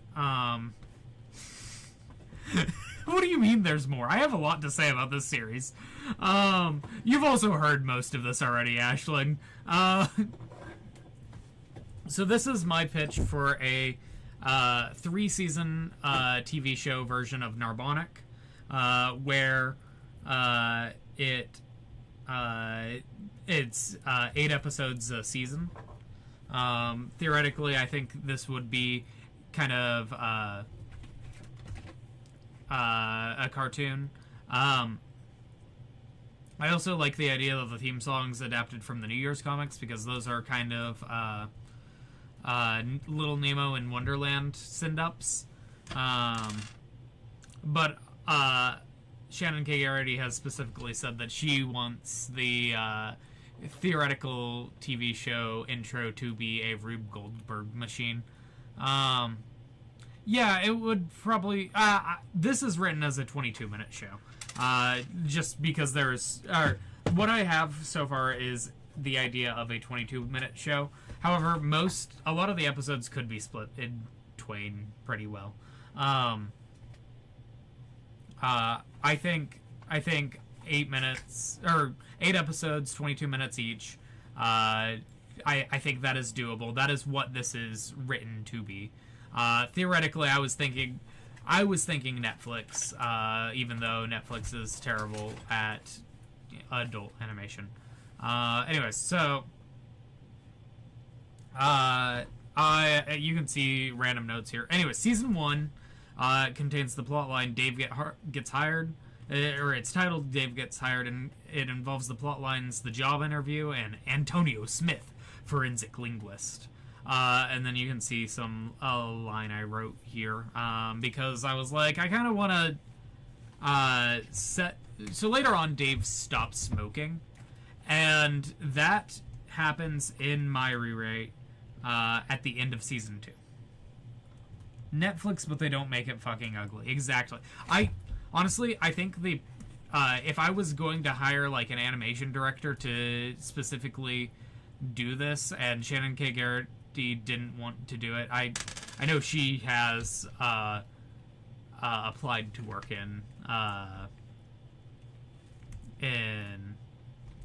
she has applied to work on TV shows before as a storyboard artist. She actually applied to work on regular show and would have been working on that show at the same time as Owen Dennis, creator of my favorite TV show, Infinity Train, if she had gotten the job. Anyways, if she didn't want to be the animation director for the Narbonic TV show, I think I would want the guy who did Codename Kid Next Door to do it, because I think those art styles are very similar, actually, which is weird and kind of shocking because they couldn't have been inspired by each other, because they were going at different times, but they would have been in production around the same time, and it's the whole thing. Anyways, I looked at the timeline for this one time, and it just wouldn't make sense for either of them to have kind of been trying to do the other one style. Anyway, so I rewrote this line a little bit. Casual dress, smoking permitted is a line from the actual comic. And then Dave quit smoking eventually. Did you see the cartoon? Yes, I love that one. I love 2 in the AM PM so much. I think I've watched that one on stream before. It's so good. I love 2 in the AM PM. Such a good animation. It's great. Anyways, I guess Owen Dennis would also be a good choice for this. I think Owen Dennis would do a good job at this. But that's because I think I'm just a fangirl of Owen Dennis. I like what I've seen of the new Among Us TV show. I like Infinity Train a lot. I like his pilot, Deathahedron, that I'm realizing I don't think I've watched on stream, and I might watch after I'm done explaining this. Anyway, so I wrote this line to kind of foreshadow the idea that Dave is going to quit smoking someday. So Helen's like, casual dress, smoking permitted. Dave's like, and when I finally wise up and quit smoking someday. And she's like, you really think that's gonna happen? And he's like, no, I don't. And that's kind of the end of the episode. And then episode 2 opens up with the plot lines Employee Brain Scans, which is just a short little arc about Helen scanning Mel and Dave's brains, and then the main arc is Professor Madblood. The main events of the episode are Professor Madblood and the Crystal Marina. I'm thinking Employee Brain Scans could probably fit almost entirely before the opening credits, or the intro or whatever. And then most of the episode is Professor Madblood and the Crystal of Marinia. And yeah, that arc basically fits into that episode pretty easily. Episode 3 is Smart Gerbils. This combines the arc's interview with the mad scientist, which is, again, a short, like, 2 weeks arc in the comic. It starts at the very beginning, and okay, so, yeah, right, okay. So this is actually my first major change I'm making to the timelines between the comic and my pitch for the series. Smart Gerbils ends up ending with not without Dr. Narbon, Helen's mom, showing up to the lab. And so it kind of just ends with Artie and Helen agreeing to be nice to each other and working together in the future. And it's fun. Yeah. And then episode 4 is the gender swap arc. I can't just title that one gender swap, so it's currently titled From Helen to Dave, which I'm not super happy with that title, but, you know. Yeah, and that is the gender swap arc. And then episode 5 is Dr. Narbonne. She just shows up to the lab instead of, which is what she does already, and this one doesn't end up tying into Smart Gerbils, and I think that's okay. I think these two can be split. I also wrote that Dr. Narbonne mentions she went through something similar to gender swap back in the day. Helen say the solution at the same time, and Dr. Narbonne's bit would have worked. This is to fix a plot hole later on. This is literally all just to fix a plot hole later on. It also kind of makes a new plot hole, but it is what it is. It also might not make a new plot hole. It really just depends on how how omniscient you think Dr. Narbon is. Anyways, that one leads into Dave's dead Dave. It ends with Dave dying and them giving Dave a funeral. And then episode 6 is Zeta Venton's Curse of the Curse of Dana. That is a Hunter S. Thompson reference, because Zeta Vincent is a Hunter S. Thompson reference the entire time. What about Ian Jones-Quartey being a storyboard or art director? I like Ian Jones-Quartey a lot. I think he might fit this pretty well. He would fit really well in early Narbonic, and a lot less well in later Narbonic, as it gets less and less wacky and more grounded. I would want to see him do Skin Horse, though. I would really want to see Ian Jones-Quartey do Skin Horse. Because I think that one stays pretty wacky and the entire way through. In a way that I think would be benefited by his art. And then, yeah. So this one, this episode basically is the Burning Man arc, where Zeta Vincent, Hunter S. Thompson set up, goes to Burning Man with Dana, the gerbil, who's going mad. And then we also do the plot lines, Mel's Major, and then at the end of the episode we do Get a Life, but we exclude the Victorian ghosts. We basically only do the beginning, a little bit of that, though. And the episode ends with Mel and Helen digging up Dave. Episode 7 is Zombie Wolf, Zombie Dave, whatever. I just renamed it because whatever. I don't know. I didn't like the title Zombie Wolf. I don't get it. Episode 8, Dave's back. Episode 8, Dave's back. Professor Madblood and the Wetware interface. Yeah, and it ends with Dave getting put back in his body. And that's the end of Season 1. I think that's a really good spot to end Season 1. I think the things that I've rearranged are pretty small. And mostly just an effort to make things flow, or make things work as individual episodes a little better. Because I love it when episodes are more individualized. I also think Dr. Narbon showing up at episode just over halfway through Season 1 works well. I think having her in there a little bit earlier is like, wow, we're really doing this. Also, I wanted to do Gender Swap in Season 1. Gender Swap would otherwise be a Season 2 thing, because I really do want to end Season 1 with Dave getting put back in his body. Yeah, good sense. Oh shit, I just knocked out my TV. Let me... What happened?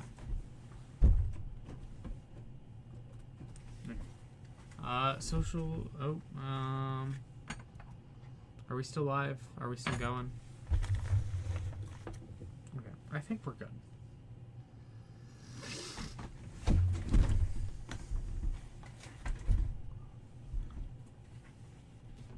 Okay, I gotta let this load.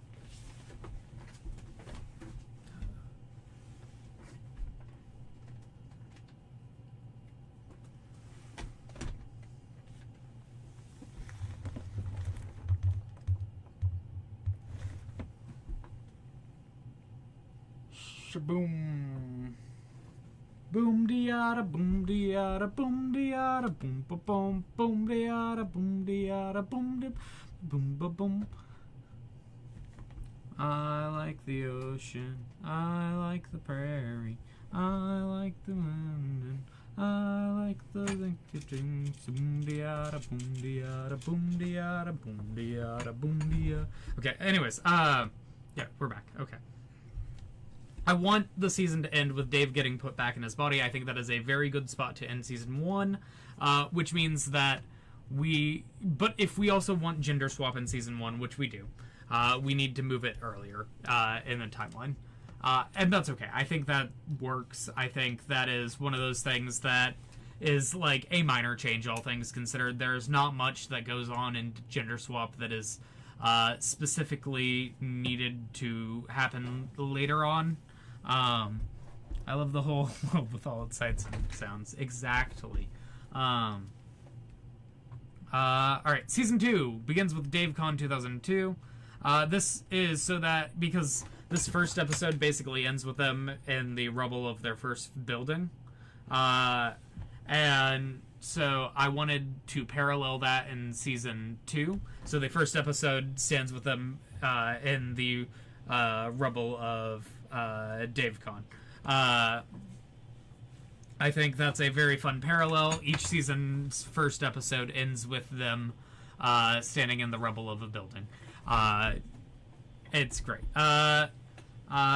Other things, I'd exclude the road trip plot line, which does mean that we would be losing the only important thing here that we are actually losing from excluding the road trip plot line is that Dave and Helen have to share a bed while Helen is gender bent. That is a shame, but I'm murdering my darlings. Alright, exclude Antonio Smith. I think the Antonio Smith part that I showed is kind of goes nowhere and isn't in character for Antonio Smith, and so I don't think he's actually necessary, and it's mostly just a joke.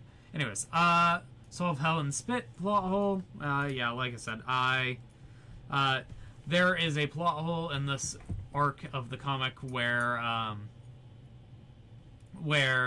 basically the Dave conspiracy is working with Dr. Narbon, Helen's mom. Helen is not a doctor. She dropped out of college before she could get her doctorate. And it's kind of a pain point for her. Anyways, so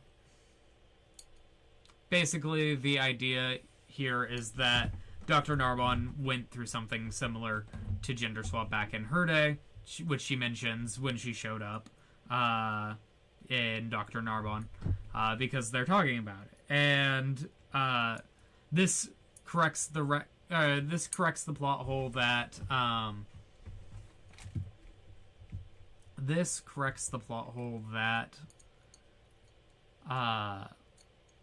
whenever Dave mentions that he needs Narbon's spit to transform back into a man.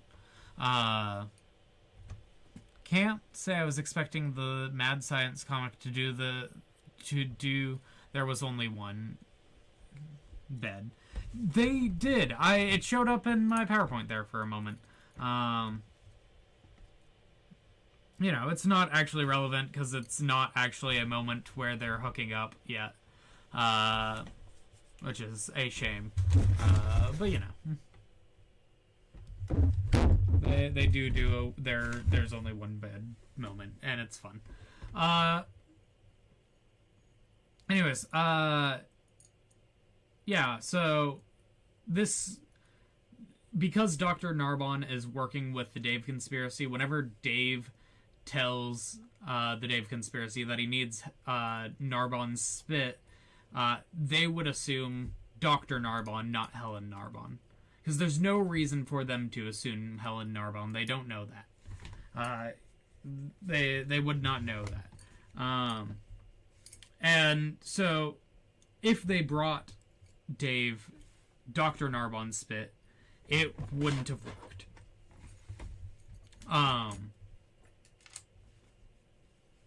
But because in this version, Dr. Narbon went through similar events to Gender Swap when she was younger, her spit would then actually work in this moment, and it wouldn't be an actual plot hole. This would, however, make a plot hole in the fact that Dr. Narbon doesn't recognize male Helen, but also maybe she just forgot, or maybe she actually does recognize him. I don't know. It's kind of implied that she already recognizes him anyways. Dr. Narbon's a weird character. Anyways, the episode ends with Mel showing up to the demolished decon. Episode 2, Island of the Ur-Gerbils. It begins with them being captured. It begins with the rest of the Decon arc, and then the Island of the Ur-Gerbil arc, and then the Dave versus Dave arc. We're not doing the time skip thing that they do in this arc, or the fake out ending, because I don't think a fake out ending is worth doing in episode 2 of a series, or episode 2 of a season. Episode 3, Zeta, Vincent, Fear and Loathing, and Two Willows. This is the plotline Grassroots, where Zeta and Dana are interviewed, and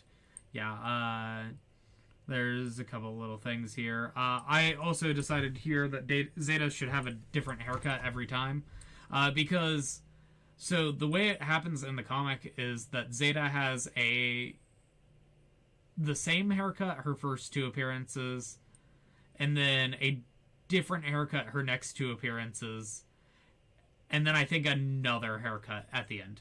And I think every time she shows up for an episode, she should have a different haircut. Because she only shows up once or twice a season, and I don't think that's that big a deal. And then we'd also do the Mel Explode plotline here. Maggie, which characters in Narbonic would like Deltarune? Okay, Mel would not. Dave might like it. Dave never shows too much interest in JRPGs or anything. So he might not like it, but he is a nerd. He does like nerdy things. It would not shock me if whenever Deltarune, or whenever Undertale and Deltarune came out, he made a point of playing them. Helen does not play games too often. She's not good at them, and probably would not like playing the games. Artie would love Undertale, and probably also really like Deltarune. I think these 2 series are things that really vibe with kind of Artie's whole deal of trying to be a good guy.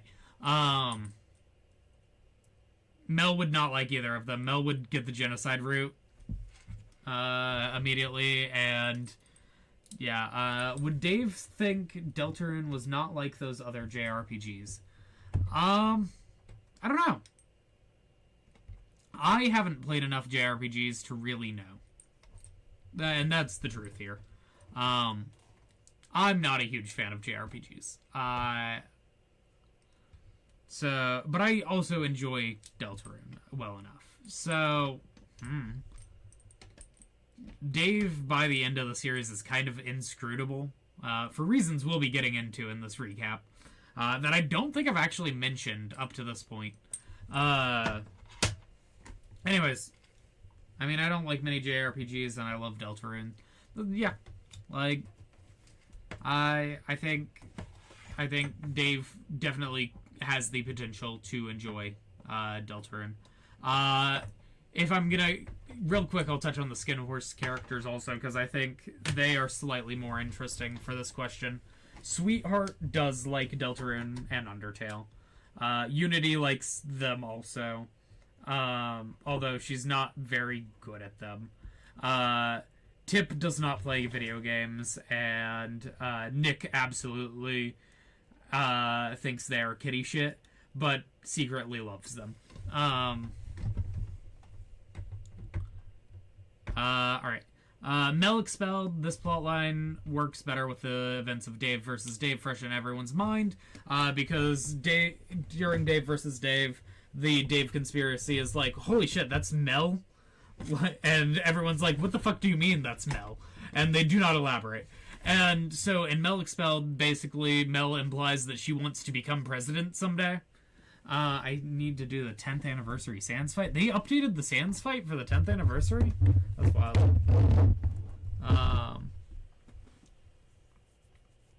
Anyways, I probably knew that, actually.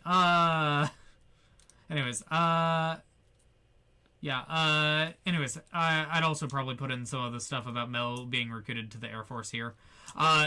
This happens a lot later in the comic, originally, but that's because the comic takes place over 6 years, of time. Whereas this would take place over about 3 years. So on the website, they made a new Sans fight. Cool. So yeah, I think this is the one where we're gonna set up a bunch of stuff. And then class reunion. This is one of my favorite arcs in the comic. I think it's really cute. And yeah, it ends with Helen and Dave holding hands. I used that slide in the comic. I started this one with Mel and Helen deciding to call Dave and not David, which is technically something I probably should have done earlier, probably before Mel expelled, but I don't care that much. I think that one can go here, and it's fine, because it's very much a pre-intro conversation, and to have it in the middle of an episode just doesn't make sense to me. I also have Dave working on the teleporter throughout this episode, inspired by the one from the Dave conspiracy. That's because this is kind of... Oh, I don't think y'all can see that. Yeah, you can't see that. I've got links to a bunch of specific strips going on. I cannot see most of the links because my eyesight is not good enough. Anyways, yeah, Dave's working on the teleporter throughout this episode, kind of just in the background. Episode 5, the Doppelganger Gambit. This is, like, one of the biggest changes that I made. Moving this one this far forward. If I were doing this normally,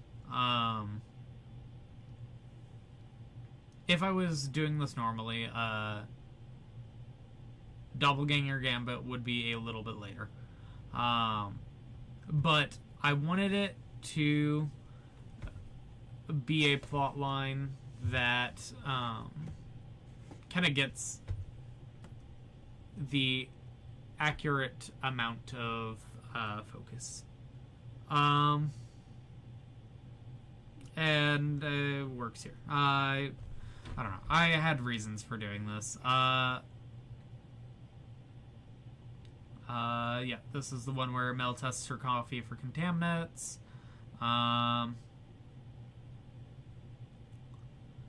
And if I were to do this one later, I had a let's see. Brazil, the ending.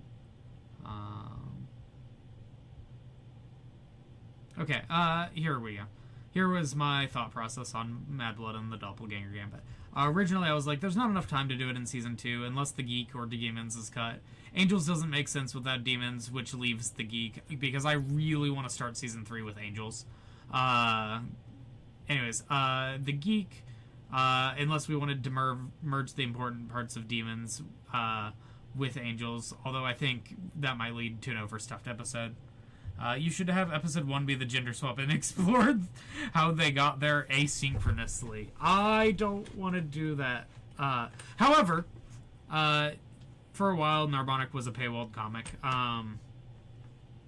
But there was one free arc that was available, and that was gender swap. So it's not like that would be that far out of the question. It was the arc that Shannon K. Garrity wanted people, or for a while wanted to be the first arc that people read.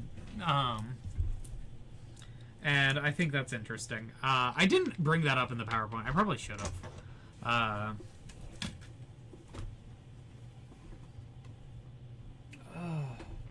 I'm tired, y'all. It's been a day and a half of going basically non-stop. I only got like 5 hours of sleep last night. Whew, okay. Locking in.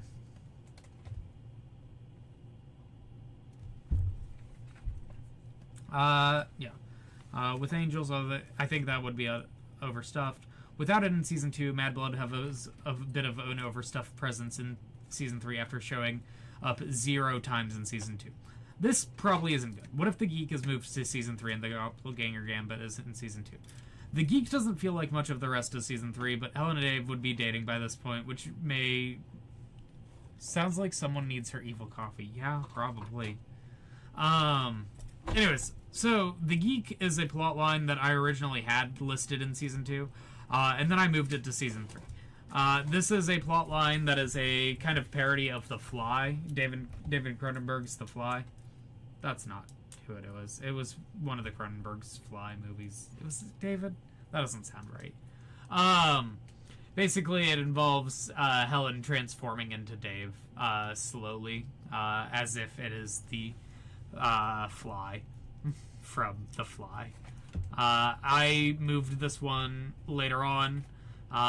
This is going to be season 3, episode 3.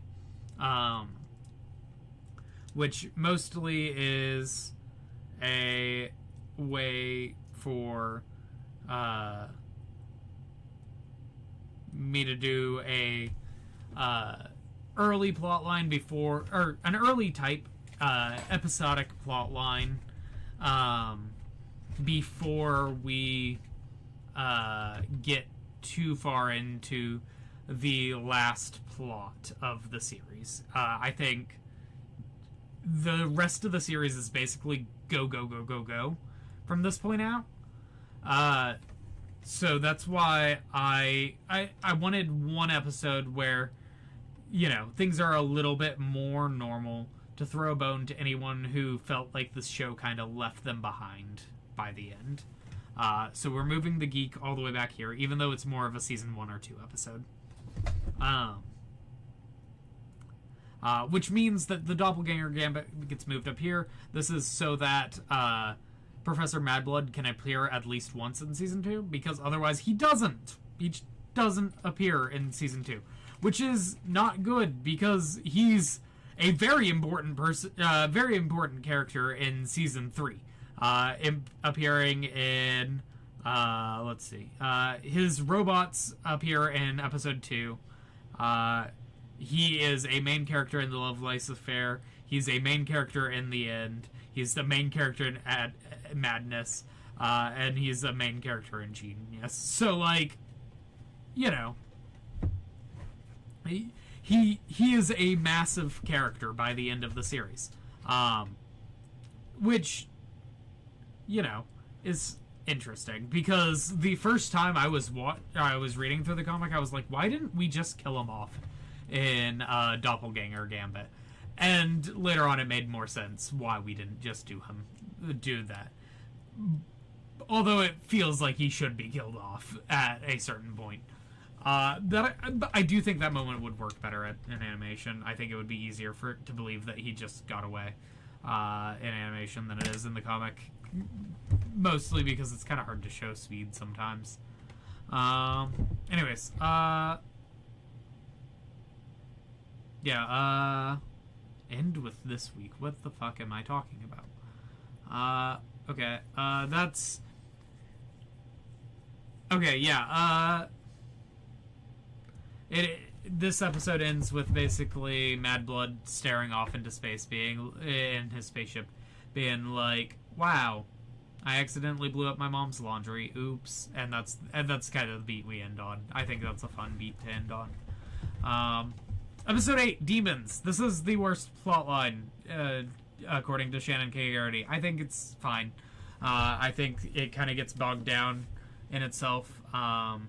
But it's a necessary episode to have, especially because I really like Angels. I think Angels is a really good episode, or really, really good plotline.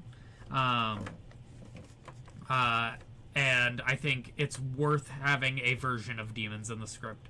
Even if I cut out a lot of the stuff from Demons, because, wow, there's so much in Demons that just does not mesh with the rest of the series at all.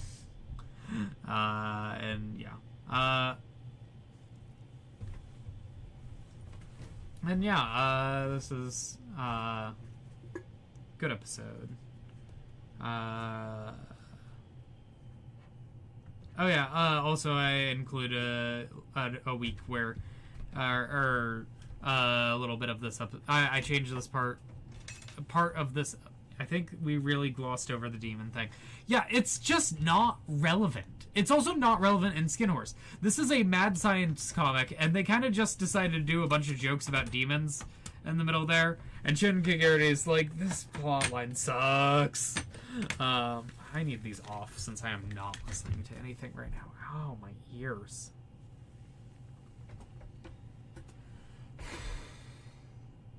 Oh, I'm tired.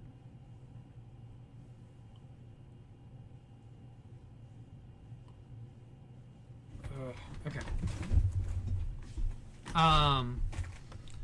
Yeah, demons control information and stuff in the comic, but this isn't relevant to anything. The things that we would lose by cutting demons entirely is also angels, which I said I don't want to cut because I really like that one, and I think it works really well as an opening for season 3. We also lose Caliban's existence basically entirely.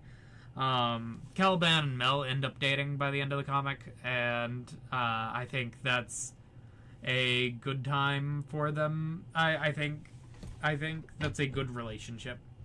I guess the Demons comic isn't doing mad science stories either, you know? Like, yeah, these things mostly probably should stay separate because they just don't mesh.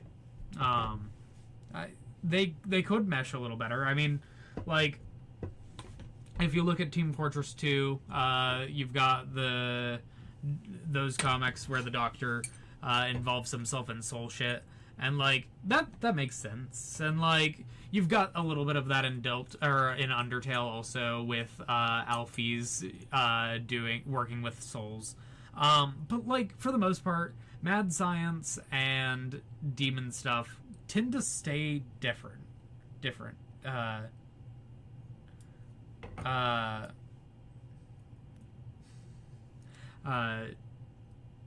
Tend to they stay separate.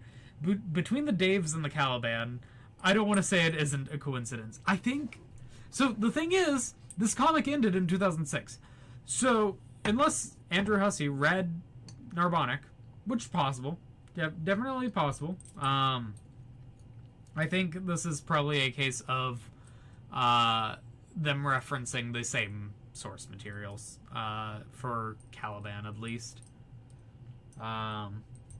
Anyways, I'm shocked I didn't make any jokes about Caliban and Dave and Homestuck. What is this? Homestuck? Ha ha ha. Anyways. Battle for the Last Diamond Mines of Brazil. This is another major change. I moved this one way early, because this is one of the last couple plot lines in the actual comic. And instead I'm moving it to the penultimate episode of season 2. That's fair. But also, I don't know. Hussey of this era seems a lot more ironically detached than this comic particularly rewards a reading of. I may be analyzing Hussey wrong here, but I think that this comic very much is one that is a lot more genuine than I think Hussey would be able to stand. Maggie, I can't see chat. Can you read it out? I guess I can probably do that. When you're reading Twitch chat. Yes, yeah. Let's see if chat will work now, actually, because it was broken there for a moment.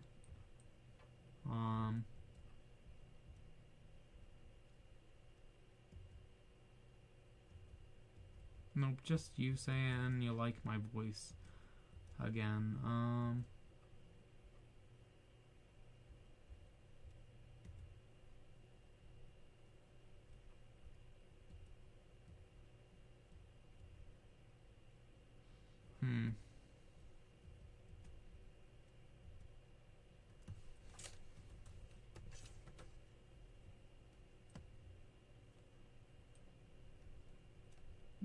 Alright. Yeah, I can read Twitch chat. It'll be fine. Anyways, that's why I think Hussey probably didn't read Narbonic. But I am also willing to say my analysis may be off. Okay,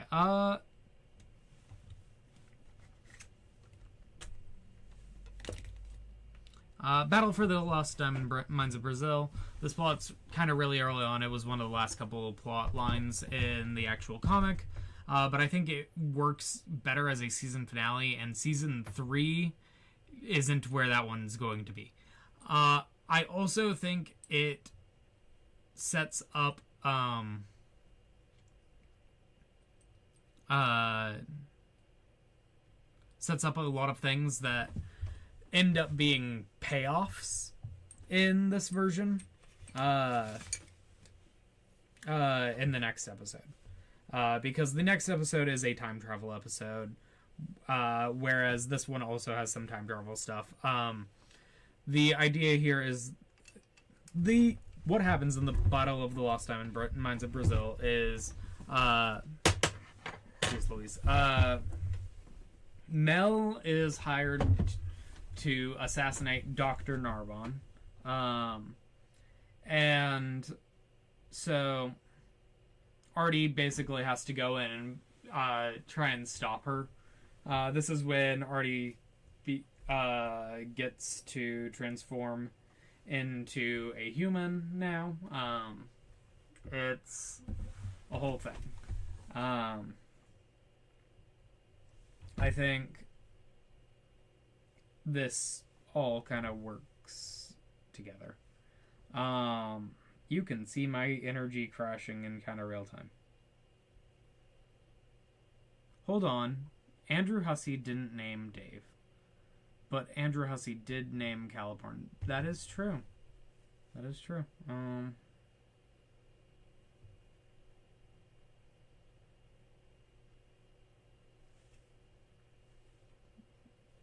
Yeah, I think this is mostly just Andrew Hussey and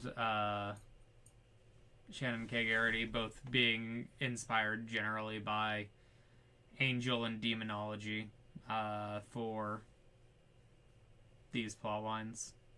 Because I believe Cal, whatever, is kind of an angel name. Anyways, so, yeah, you can read this. This is a whole thing. It's big and long, and I justify a lot of what I'm doing here. I'm trying to, at least, and, you can see that I mentioned that I think, Artie would be good if it would be good if Artie was voiced by Keith David.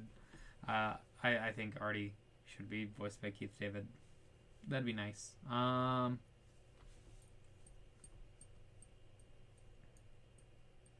Yeah, and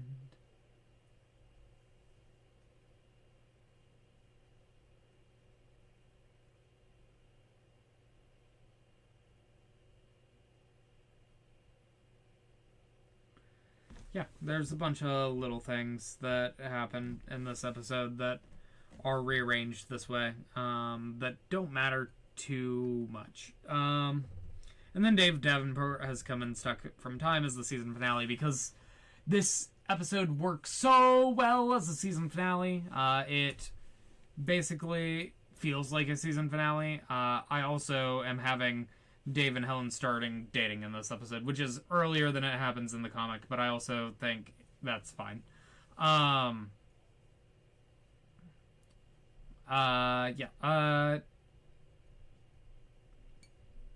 Dave and Helen start dating. Dave does a time travel plot, stops smoking, and yeah, it's a happy ending for the season. I like a happy ending. I think I've been pretty clear about this. I like a happy moment to end a season on, and I think this episode works as a very happy moment, but not so. It's not like everything is good and the world is saved happy moment. It is a Dave is now dating Helen, and the future is changeable now.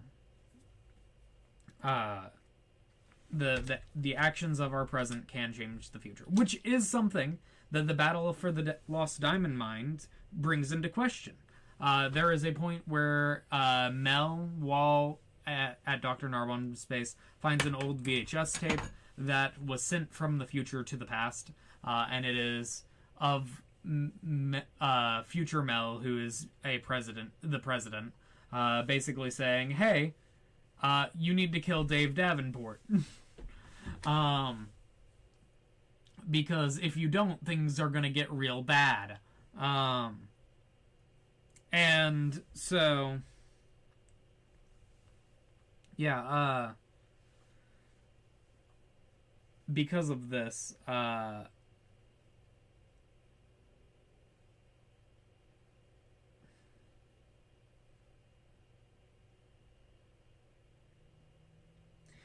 anyways, in that moment, it seems like the future is kind of predestined to play out the same way it always has, unless something big changes. Dave Davenport Has Come Unstuck in Time is an episode that proves that it is not just a big change that can change the future. It is little things. And I think that is a hopeful moment for the story, because it shows that while they might be on the path of destruction of the world unintentionally, because who wants to rule over a destroyed world, there is hope, because if Dave can stop smoking, then Dave also doesn't have to destroy the world.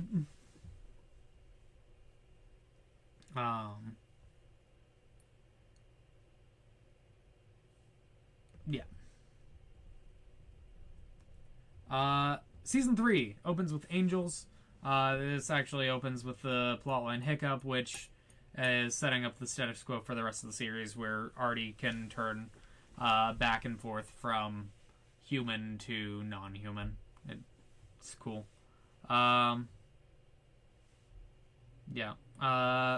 Angels is a plotline where Dave accidentally turns a microwave into a portal to heaven. I really like it. It makes the whole of the angel stuff worth it, or the angels and demons stuff worth it on some level. I also think that,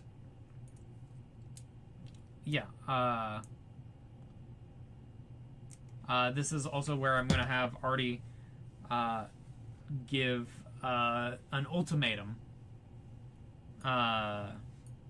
basically, because in the comic, Artie gives an ultimatum that Helen needs to either fire Dave or either tell Dave. Okay, let me go back a little bit. Dave is going to go mad. This is not something that had really been established up to this point.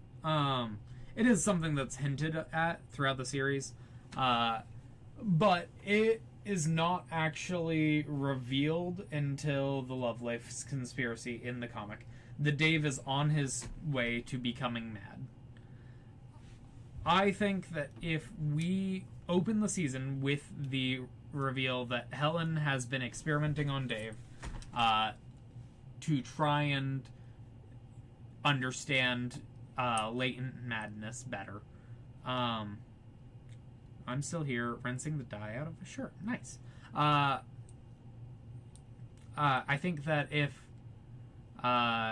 we open this final season on this reveal, it is one of those looming sword of Damocles over the rest of the season. And so we put that in the first episode no matter what.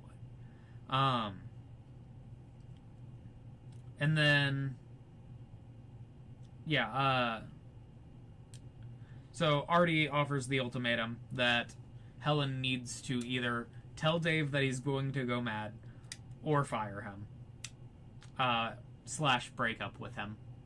By the end of the year. And this is something that in the comic sets the rest of the series basically into motion.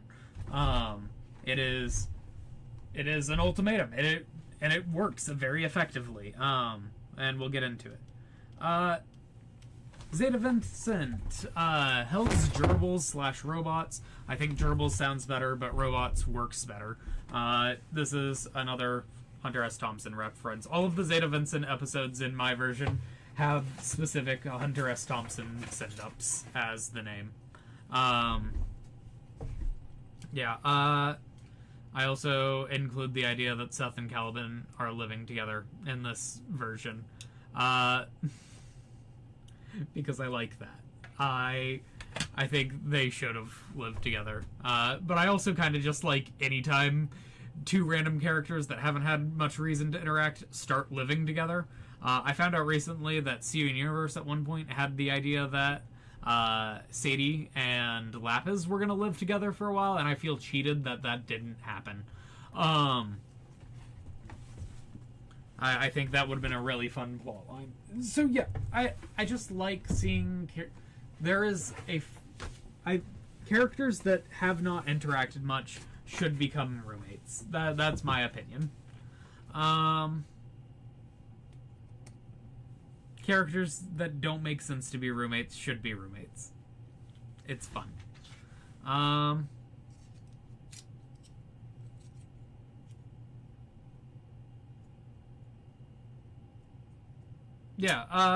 Okay. So this is the plot line where Dave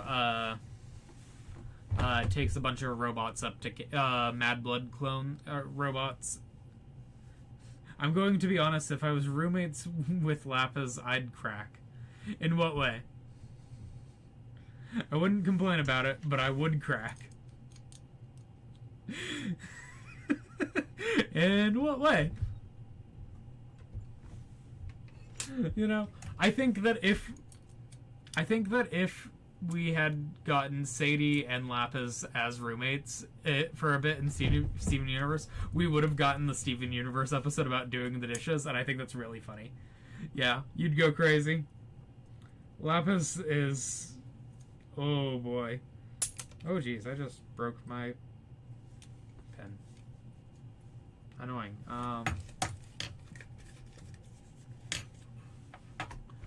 Yeah, anyways, I think that would have been fun.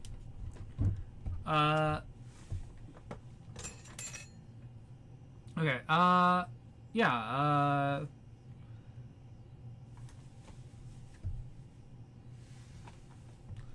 anyways, yeah, I'm more justifying why things are going here. This gives Mel an extra moment of being dead. It's a Zeta story.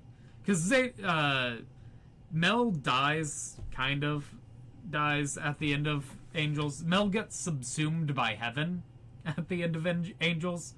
And the way she gets... She literally, the beginning of the next arc, comes back to Earth and is like, yeah, I got kicked out of heaven, so they sent me to hell. And then I got kicked out of hell because I beat everyone up.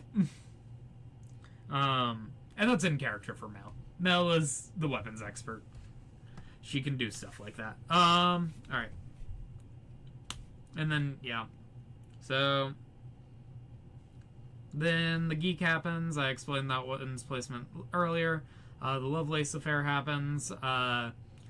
In this version, Dave and Lovelace are not dating. They're just friends, although Lovelace is very clearly into Dave.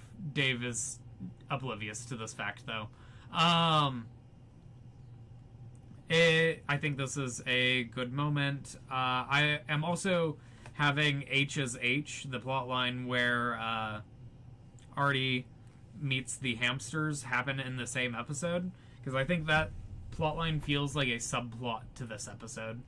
And I feel like these two plotlines should kind of be going on at the same time. I think that would be interesting. Yeah. And then setting things up. The end episode where Helen and Dave break up, because of the ultimatum. End on Helen saying, "You don't want to go among mad people." This is a line from Alice in Wonderland that ends up being relevant in the end. Then we do Mad Science is decadent and depraved. So originally this plot line is title. So I straight up stole that title from earlier on because I think Mad Scientist is decadent and depraved works better for the arc where Zeta and Artie are investigating the rationalist hamsters than it does for the taking of the robots up to Canada. And so that kind of happens in this episode. And yeah, this is a bunch of really disparate parts of this episode kind of working together to turn into a full episode. It's mostly Artie and Zeta investigating hamsters, honestly. And yeah,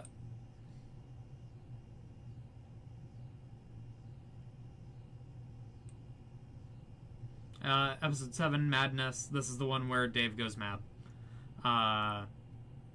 And it literally ends on the moment where Dave's glasses go clear, which is such a good moment. And yeah, I think that's a very good moment for Dave to end the episode on. Like, good bar clothes for... I think you could run this look casually. Like, good bar clothes for a good bar. I could probably run it. I don't know.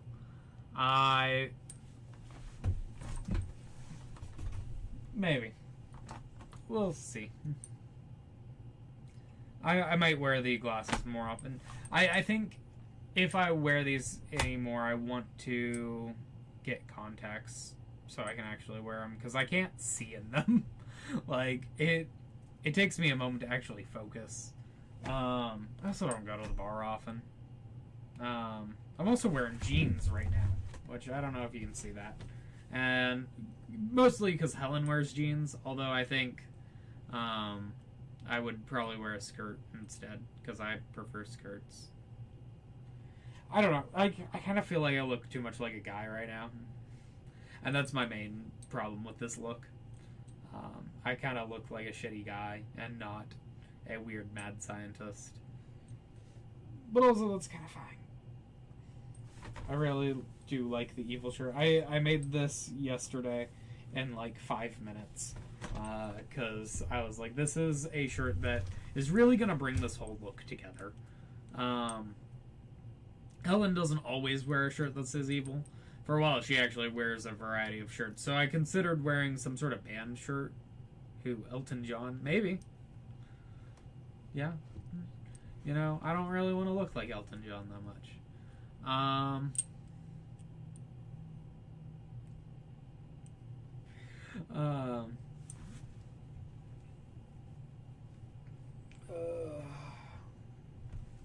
And then, yeah, episode 8, Genius. This is the rest of the arc. This is finishing this is basically the last episode. It combines the rest of Madness and all of Genius together, which, you know, works. And that is my entire run-through of my pitch for what a Narbonic TV show would look like. I think it seems like a lot of fun. I like comics. I like comic books, and I like fun, and I like writing things. And I will probably write an episode of this as a challenge to myself at some point to kind of spec script. I'd like to do. I don't look like Elton John. Okay, Alright, well, I'll take your word for that one. I don't know. I get nervous anytime I'm wearing a button up that I kind of look like a guy, especially if the buttons are on this side and not this side. People's cognitive dissonance is real high.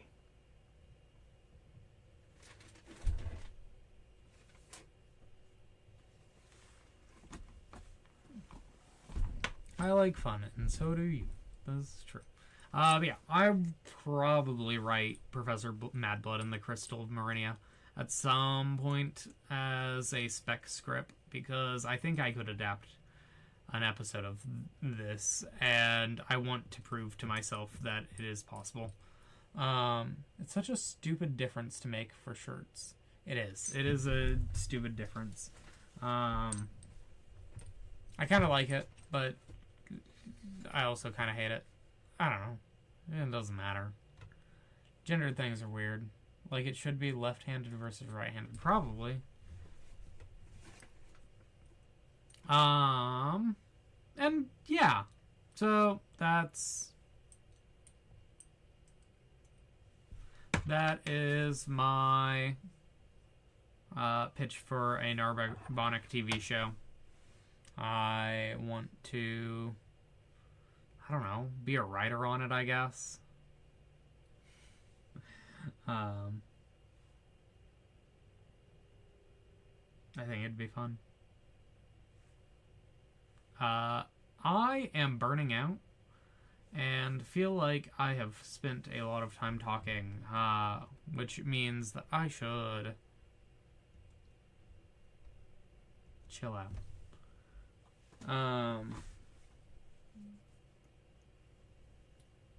Taking off the glasses. As much as I love how they look, you know? Like, they look so cool.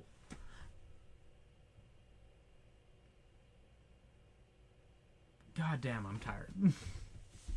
You know? Like, it has, thank you. It has been a good stream in my opinion. Oh, good, the chat is working again. How long has it been working? I don't know why it's working on this screen, not the other one. Whatever. This was a fun stream. I am taking this off for the rest of the stream. It's hot.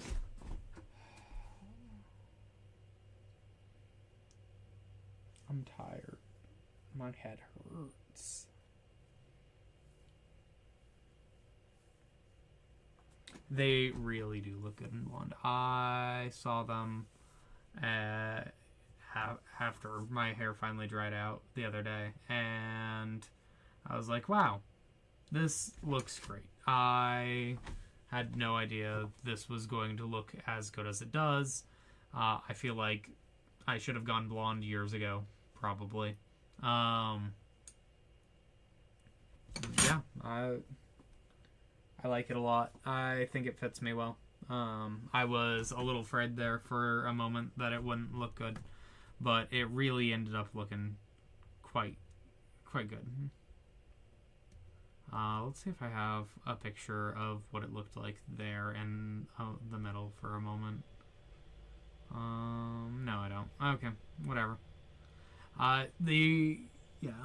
Before we added toner, it was a little fucky, but once it got toned, it looks good. I'm happy. It feels nice. Like, I was afraid it was gonna dry my hair out a whole bunch, and I guess I've done a really good job at conditioning it, because it doesn't feel deader than it used to, by much at least, which is good.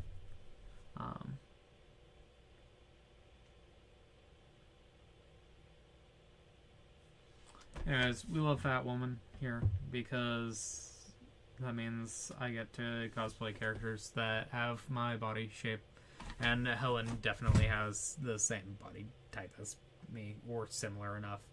Her boobs are bigger. It is what it is.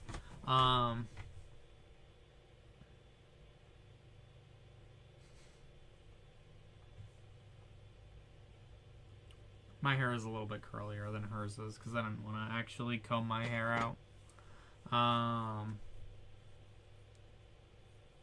Fiddling with this letter opener. I don't know. Do I want to go for another 25 minutes? Not really. I don't really want to keep streaming for another 25 minutes, and that's kind of like what I would be doing. I could watch an episode of a TV show. Nope. I've got a headache. I'm going to bed, actually, now that I'm saying things out loud. You're dying? Oh, you're dyeing your hair? Yes! Yes! Whoa. I will say I had help with mine. This would not have turned out anywhere near as good as if I was just doing it on my own. I had someone who has been blonde for the last decade help me. Well, you get it done at the same Buddhist school where I get my haircut, so the price won't be bad. Yeah, like it should. That would be. You should. You should dye your hair. You should get it done. You've dyed it before, but never blonde. Yeah, I think blonde hair looks good.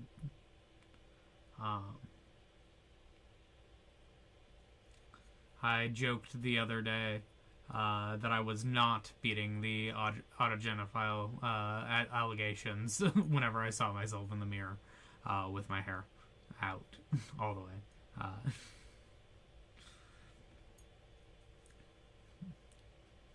Which I think is a funny thing to say, and not actually a serious thing. AGP HSTS is a lie. Remember this forever. An evil scientist says you should dye your hair. Mine was only dyed slightly because of a manic episode. So, like, you know. And, like, it turned out well. There was only a little bit of mania there. A little bit of mania. And overall, I'm okay with it. I really like it. Have I told you about my tattoo AGP moment? No, you have not.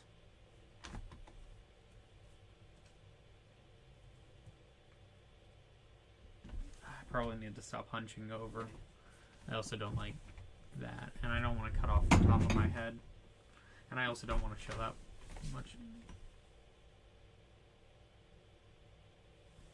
This is about how far I need to sit.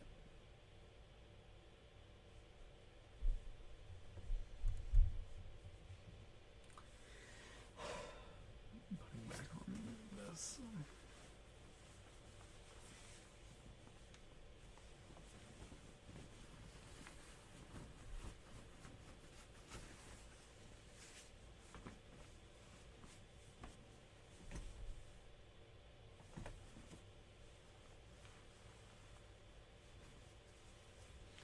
So your tattoo is on your thigh, you wear skirts, and you thought it'd be easier than putting pants over it. Okay.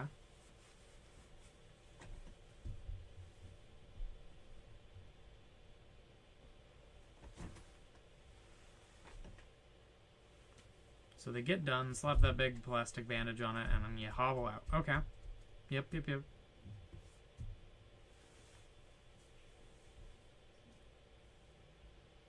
And the bandage starts peeling immediately. That's not good.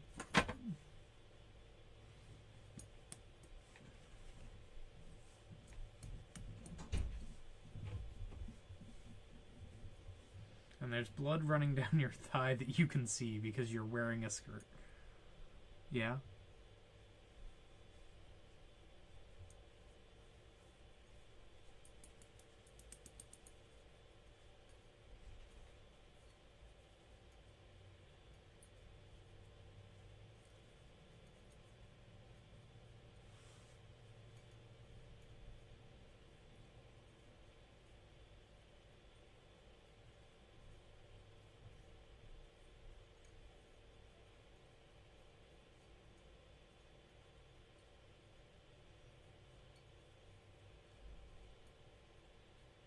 Yeah.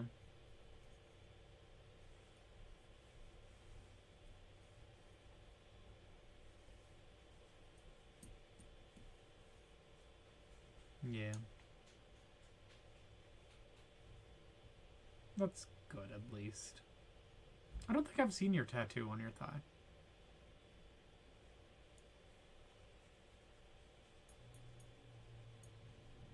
You'll have to show me it sometime. I do think I'm going to end stream now. I'm kind of just sitting here, spinning my wheels at this point. Hi, Ashling, welcome back. I am actually just about to end stream. So you're just slightly too late. I'm so tired. Look at how tired I am. Can you see the bags under my eyes? I can't actually. I don't think there's. Oh jeez. Yeah, this was inevitable.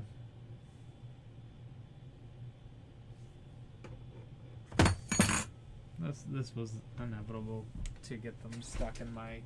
This is why I don't wear wireframes most of the time, because they get stuck in my hair like this. God damn it.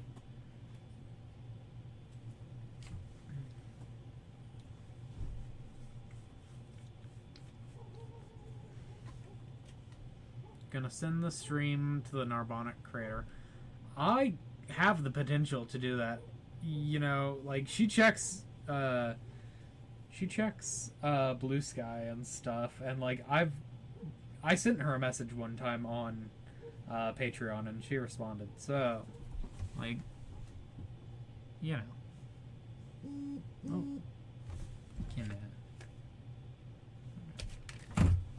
I'm gonna go ahead and end stream. Thank you all for watching. Thank you for hanging out. Thank you for everyone being so nice about the hair.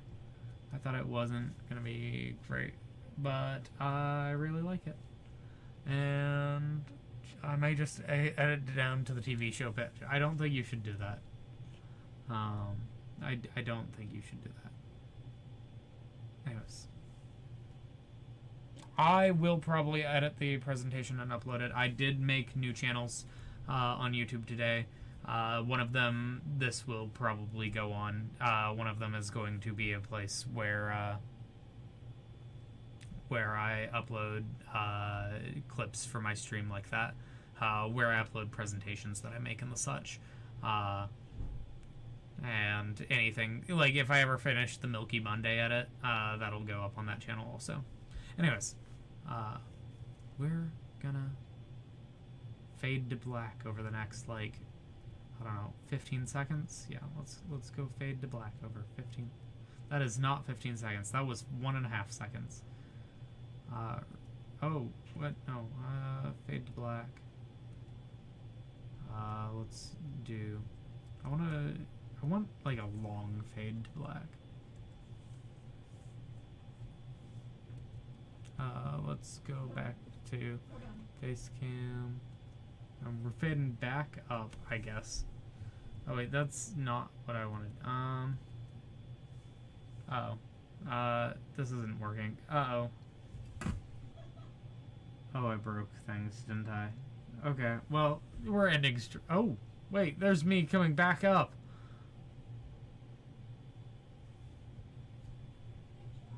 I don't know how to stream, I don't think.